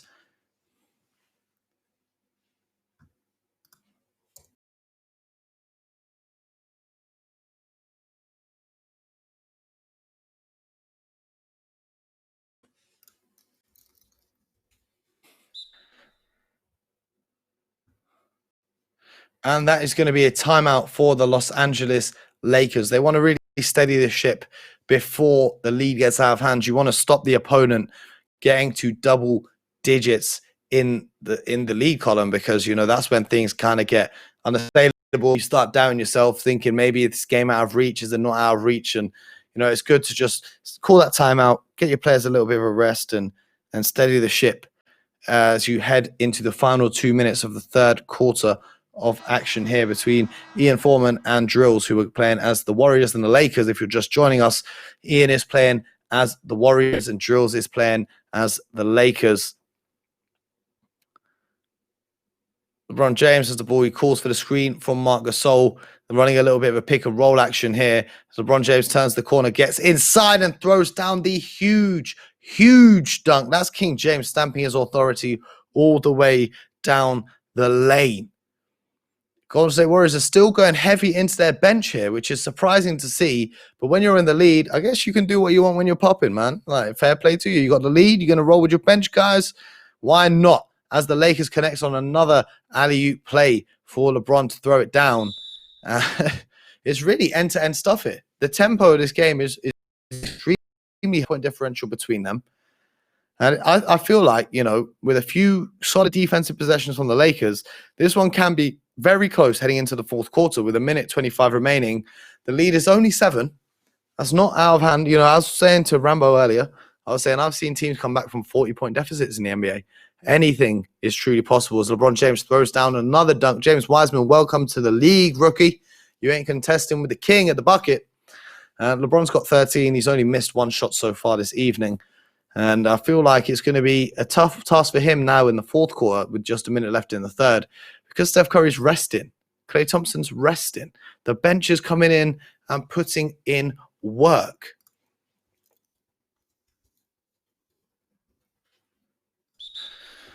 With just under a minute to go, LeBron James is fouled. That's only the second team foul. They had a foul to give, so he will not be shooting free throws. And, you know, we're seeing just how impactful Kent Bazemore is as a free agent acquisition for the Golden State Warriors. He's come in and made a number of big plays, knocked down a number of big shots as the Lakers cut the lead down once more. But some of these veteran pickups has been, you know, absolutely astounding in championship runs for previous teams. And there's an offensive 3 seconds violation for the Golden State Warriors as Kelly Oubre is called that one. It's going to go back to the Lakers with 40 seconds left on the clock. LeBron James with the ball in his hands doing what he does best. He finds his teammate Quinn Cook, gets inside to Marc Gasol, who's stripped, but he recovers the ball. He's wary of that 3 seconds being called on him. He gets inside to Harrell. He turns around with the drop hook from the going baseline and gets it back out to Marc Gasol.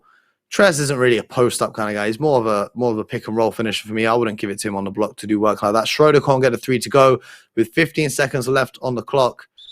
Here come the Warriors once more with the hoop and the harm. Marc Gasol picking up his first foul of the evening as the Warriors are going to shoot out these two, and the Lakers are going to have the final possession of the game. Shoot out the one, sorry, it was an and one.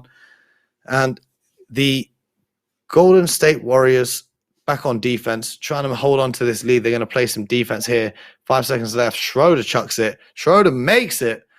We were talking earlier about, you know, the 3-point shooting of Dennis Schroeder, who had a great year in OKC, playing alongside Chris Paul and Shai Gilgeous-Alexander. He came off the bench, and that's a great buzzer beater from the Golden State Warriors. The lead is back up to 8 points as we go into the final period of play. We were talking about the upcoming NBA season and all the teams that are in the mix, and you know, I feel like it's wide open again this year. I know that the Lakers are favorites to repeat, but I feel like it's anyone's game because it's so unpredictable. You know, it's the first time we're starting a season on the 22nd of December. I think the last time a season started this late was on Christmas Day in 2010 after the NBA lockout. And was that 2011? It must have been 2011 because LeBron James and the Miami Heat won the championship that year. And LeBron James is going to be hoping to win another championship off a shortened season this year.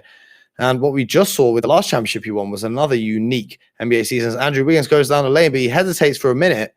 Instead of just going straight for the dunk, he finds his teammate Draymond Green, who's under the basket, ready to finish that one. Kyle Kuzma's checked in for the Lakers, and Kuzma's in a contract year as well. He's come out saying he's got a lot of points to prove.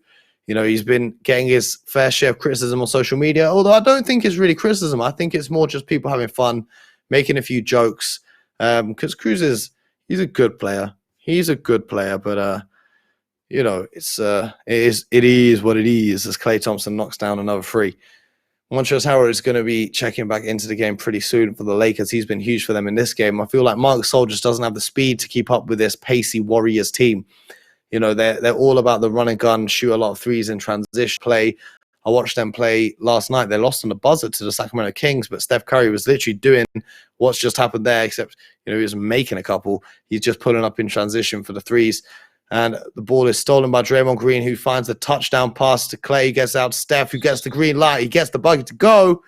The lead is getting out of hand now. The lead is at 17 points. The Warriors are running away with it. The Lakers need to call a timeout now, and they need to act soon, because if they don't come out of this timeout with some storming defense and some fast-flowing offense, then it looks like this one is going to be in the books. You can see the substitutions being made right now.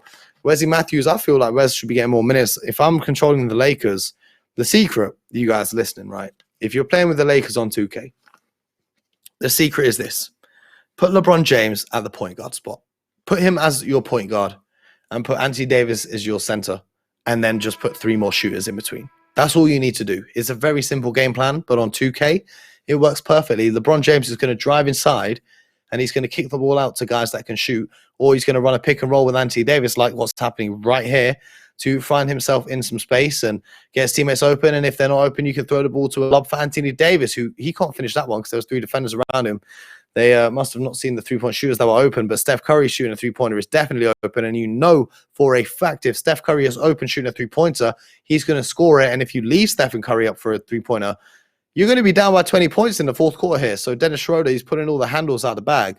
But I feel like he needs to do a lot more than just that, as he gets the screen from Montrezl Harrell, who goes into the lane for the lob. But Draymond Green, former Defensive Player of the Year, comes up with a steal. He read that play so well. He came away with it. He handles the ball, gets it to Steph, who finds Andrew Wiggins in the corner. You don't want to shoot that with Wiggins. You want to give the pump fake and go to the rack. He doesn't go for the pump fake, but he tries to go to the rack. He's got Anthony Davis guarding him, so maybe it's not the best decision in the world. He's wide open. You got to shoot that. There's 3 seconds on the shot clock. You got to shoot that one. Why not? He gets that to go. Andrew Wiggins hitting threes. Any possible, my people. Anything is possible if you're wide open enough. Anyone can shoot that 3-pointer. And I feel like we're chalking up a Golden State win here. The Lakers taking back-to-back losses. The Yop Esports Champs. LeBron James shoots the 3. LeBron James misses the 3. The board is pulled down by Draymond. Gets it to the hands of Steph, who brings the ball up the court. And really, you can take your time here now. You've got a big lead. There's just over a minute to go. Just take your time with it. Run out the clock a little bit. Get yourself a good look. Move the ball. Steph Curry finds James Wiseman inside, who throws down the dunk. The rookie has 8 points in the matchup for this evening. Anthony Davis has the ball. He should shoot that. He's wide open. He doesn't shoot it. He gets it to LeBron, who's got a slight mismatch on him. But I feel like LeBron has a mismatch on anyone that's guarding him. So I guess that doesn't really count as a statement to make. Acres of space, he decides to dribble to the out bounds line and shoot that 3. That was a bit of a wild decision there. And those kind of wild decisions are why you're seeing the Lakers hold another L on this evening's stream. Dennis Schroeder is cheesing. He's trying to take a charge of Steph Curry. That's not how we play to, but if that's how you want to play it, fair play to you. But we ain't rocking with that. Stephen Curry's just holding it for the game to die out. He takes the final shot of the game for himself as the takeover badge comes alive. Golden State Warriors have 69 points on the board. The Los Angeles Lakers have 41, and LeBron James is going to dribble it out, as I think this one's in the books, or he might even try and take it to the bucket for a huge poster jam over the rookie James Wiseman. It's too little too late, but when you're King James, it doesn't matter if it's too late. And just make sure that you guys, as this game winds down, make sure you're entering the Yop in conjunction with Asda to win a PS5. Look in the chat comments right now on the Twitch stream. The link will be in there. Enter that competition and win yourself a PlayStation 5, because NBA 2K21 on Next Gen is absolutely the best game I've ever played. And no, they didn't pay me to say this. It genuinely is, as the Golden State Warriors defeat the Los Angeles Lakers 72-44. We're going to get Rambo back in the place, and I believe he is going to be joined very shortly by a special guest as we continue through the Yop Esports Championships with London United. Rambo, my man, how did you find that game?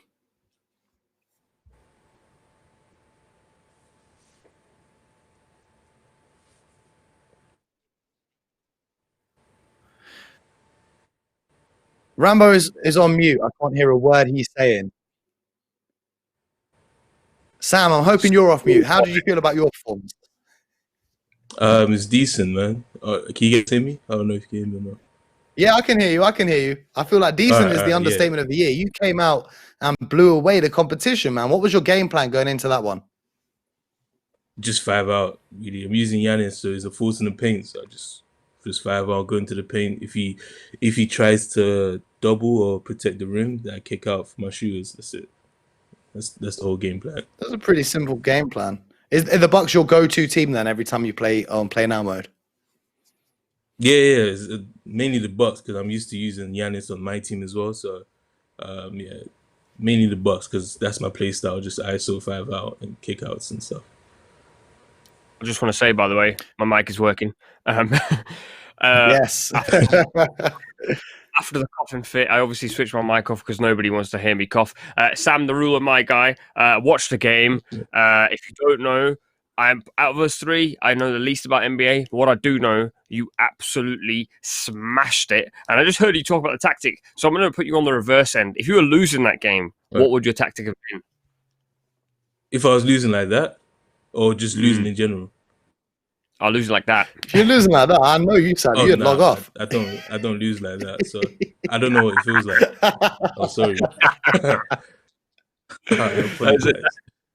That is the exact response I expected, to be fair. I also had another question for you, which I've been like sort of waiting to ask you because as me and Mo, we talk about this all the time. I'm relatively new to NBA. What's the scene like with NBA in terms of NBA 2K in the UK? I really tried to make that not rhyme, but it just rhymes, so it's not my fault. Yeah. I think it's a growing scene, especially. Most people are actually watching basketball games as well, like NBA games from playing 2K as well. You find a lot of many UK players playing the micro mode because that's mostly the I guess the micro, like you create your own player and you go into the neighborhood and you play with your friends and stuff. So it's like most people come from a breakaway from FIFA because they're used to the same career mode on FIFA, and then they come to 2K, which is a whole new experience, and it resonates with them as well. So and they bring their friends over and they get to experience the game itself. So I would say it's growing, essentially. That's what I would say. And just before we head to an ad break, another question for you about the game, because I just heard Mo say it's the best game out there right now. And you said, did you say it's the best NBA game you've played? Yes, it's one. For me, if not the best, one of the best. Yeah, Mo. Yeah. I'll say in the next gen version of NBA 2K21, crazy. All right, so Sam, the question to you is then, is that an actual fact? That this 2K is the best 2K, or this 2K is the best 2K? Yeah. Not for me personally, but I can see why it's other people's best 2K, but not for me. No, I still go back to 2K16 as my best 2K. The only reason I wanted to do that is just because I heard Mo say it's the best one, so I was like, I really want to get a different opinion because I'm due to get the game. So if you have any tips, make sure you drop me a little DM. Mo, I'm obviously gonna be messaging you and sending you voice notes constantly. Sam, thank you very much for hopping on. We're gonna head for a quick ad break so Mo can rest his vocal cords, Sam can get ready, and I can go have another coughing fit. So I'll see you after the break. Yop, a snack you can drink, supporting you to make a positive change. Yop, no limits.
Right, Mo.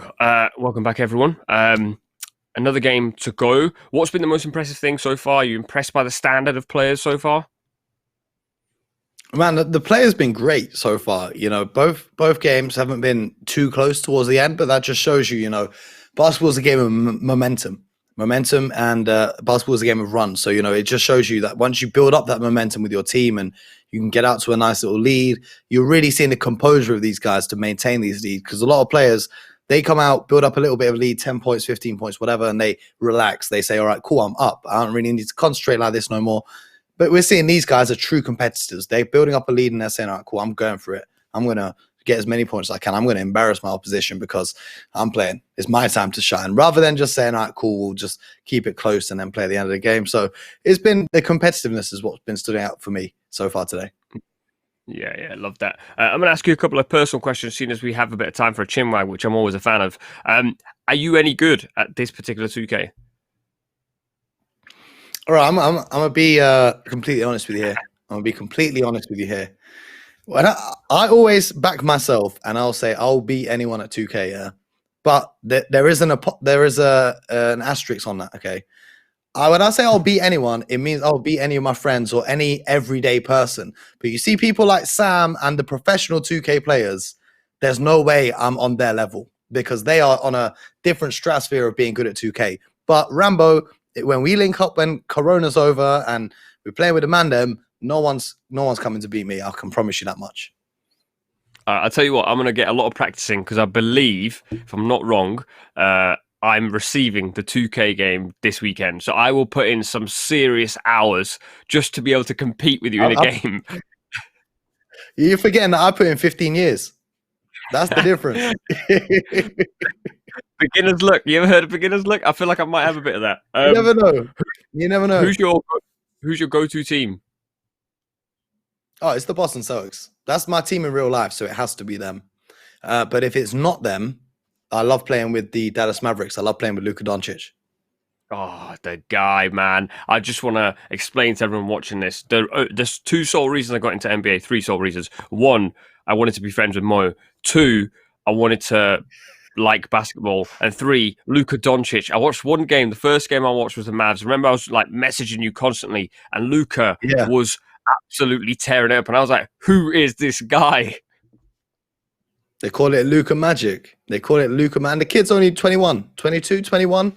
Man, it's going to be scary when he gets to 25, 26 years old. It's going to be a beast. Yeah.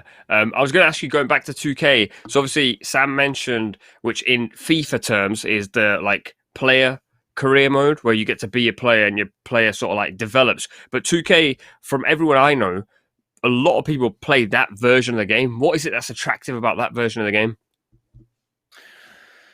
So if you ever played FIFA career mode, imagine that, but a million times better. It's so much more advanced that my friends that play FIFA, they get excited about features that FIFA put into their career mode. And I'm looking at it like, we had this 10 years ago in 2K. First of all, you have the whole storyline. That's like pretty much a movie that your player goes through.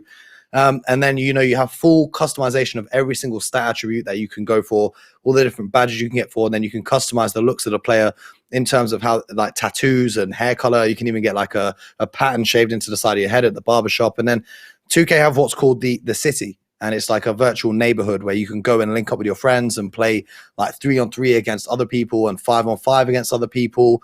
And then, there's so much that happens within the career mode. You've like got an agent, you sit down for meetings, you get sponsorships, and this all depends on your performance within the game. So it's, for a lot of people, it's as close as you're going to get to being an NBA player. Like, it's that realistic. You have meetings with agents, you have meetings with sponsors, and you have to keep your team chemistry balanced with your teammates, and there'll be different challenges for you to do. So it's so realistic that for a lot of people, it's as close as you'll get to actually living the life of an NBA player in real life. All right, you really sold that mode. I played it very briefly on the last 2K, but I wasn't too sure what I was doing, basically. So this time around, I'm for sure going to be sending you a few messages. I mean, I do this anyway. I don't even need to tell you. Unfortunately, final game. I think one of the players is unavailable to hop on. So Mo, that is you done for the evening. I've had an absolute pleasure, as always, just listening. I wish there was more time for us to chinwag. I'm going to ask the guys next time, can we have a 30-minute slot where me and Mo can just chat constantly? I'll tell you what, next time, Rambo, next time me and you will play on the stream for everyone at home. All right, give me a few days practice, like a few weeks practice. But all right, a few days, go on. Right. You're on. Anyway, thank you for having me, my man. Pleasure, bro. Thank you very much. Appreciate there you it. go, guys. Make sure you follow him, the Hoop Genius. The guy knows everything you need to know about NBA, and he's got charisma, literally just pouring. He's just full of charisma. Right, before we head off over to Ollie, who is the London United founder. Ollie, I'm hoping this time around there's no kids running around.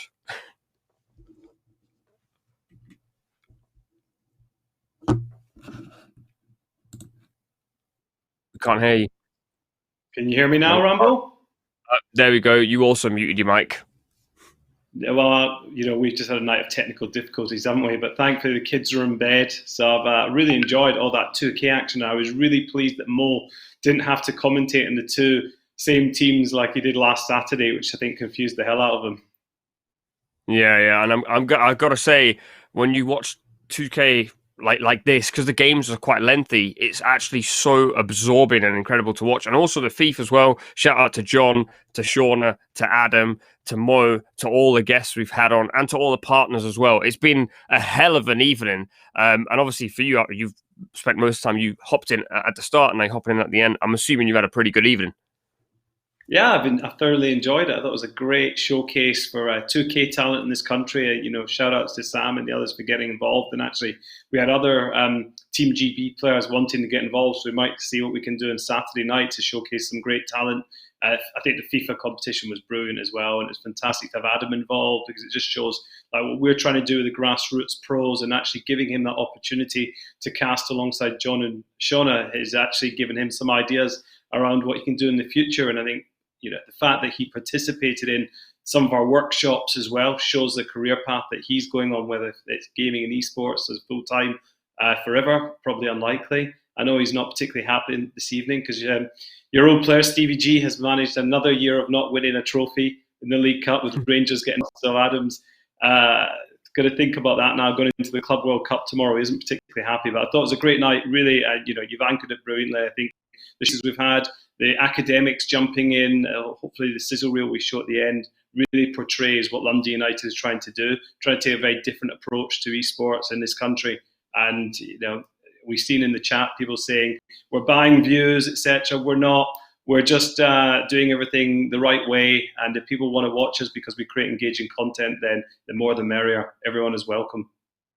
Yeah, absolutely. I'm just going to say for everyone who's been watching, thank you for watching. For those of you who, for whatever reason, decided you were watching but didn't enjoy what you were seeing, I'm more than happy for you to sleep at night knowing that. You just don't need to put it in the chat or target at anyone. Let's be nice. Let's be friendly. That's what we're trying to do here. We're trying to create opportunities for people. We're also trying to just have good vibes. We're enjoying our Yop and having good vibes right now. So you can join us in that, or you can choose to not do that. It's entirely up to you. Another reminder for you that we're going to be back, I believe it's next Saturday evening, where once again, there'll be lots of prizes, lots of guests, and lots of things going on, lots of FIFA and 2K. And just before you roll out, we're going to just show you the workshop reel, which I promise you is definitely worth a watch. So let's get that rolling. Thanks, Rambo. Good job.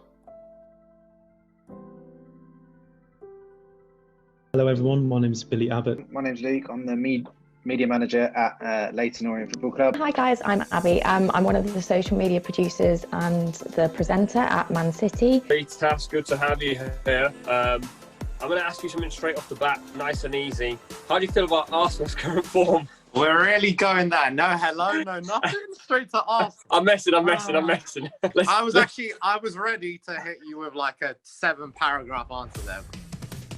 I want your project to look way better than anything I showcased to you today. If you're passionate about something, it doesn't matter if you don't know what aspect. Just go and show someone that you want to get into this space. Important that with online communities, you do ask for that feedback. There are lots of people with big opinions that want to express them. So maybe run a talk show, create some kind of content, whether it's fun memes or more in-depth serious stuff, there is an audience for it. The personality is really important for us, and having a personality behind it and speaking to them directly, somebody is holding their phone and they feel like the club is directly talking to them, and I think that's something that you guys can easily try. On that journey, don't be afraid to kick in doors, right? I get emails every single day from people that have zero background in esports or in the field that they want to work in. Work that you're doing that you can feel proud of, and make sure that you see all the possibilities. Whatever you're doing, and I think the reason why this tip goes above everything is regardless of what sector you're in, consistency. Healthy body, healthy mind, they say, and they are really important, especially here at London United. We know that's part of the values, and it's part of the values I stand for as well.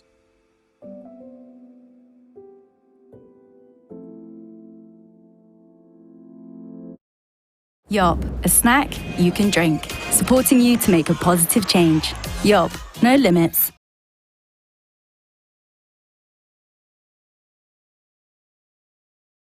Yop, a snack you can drink. Supporting you to make a positive change.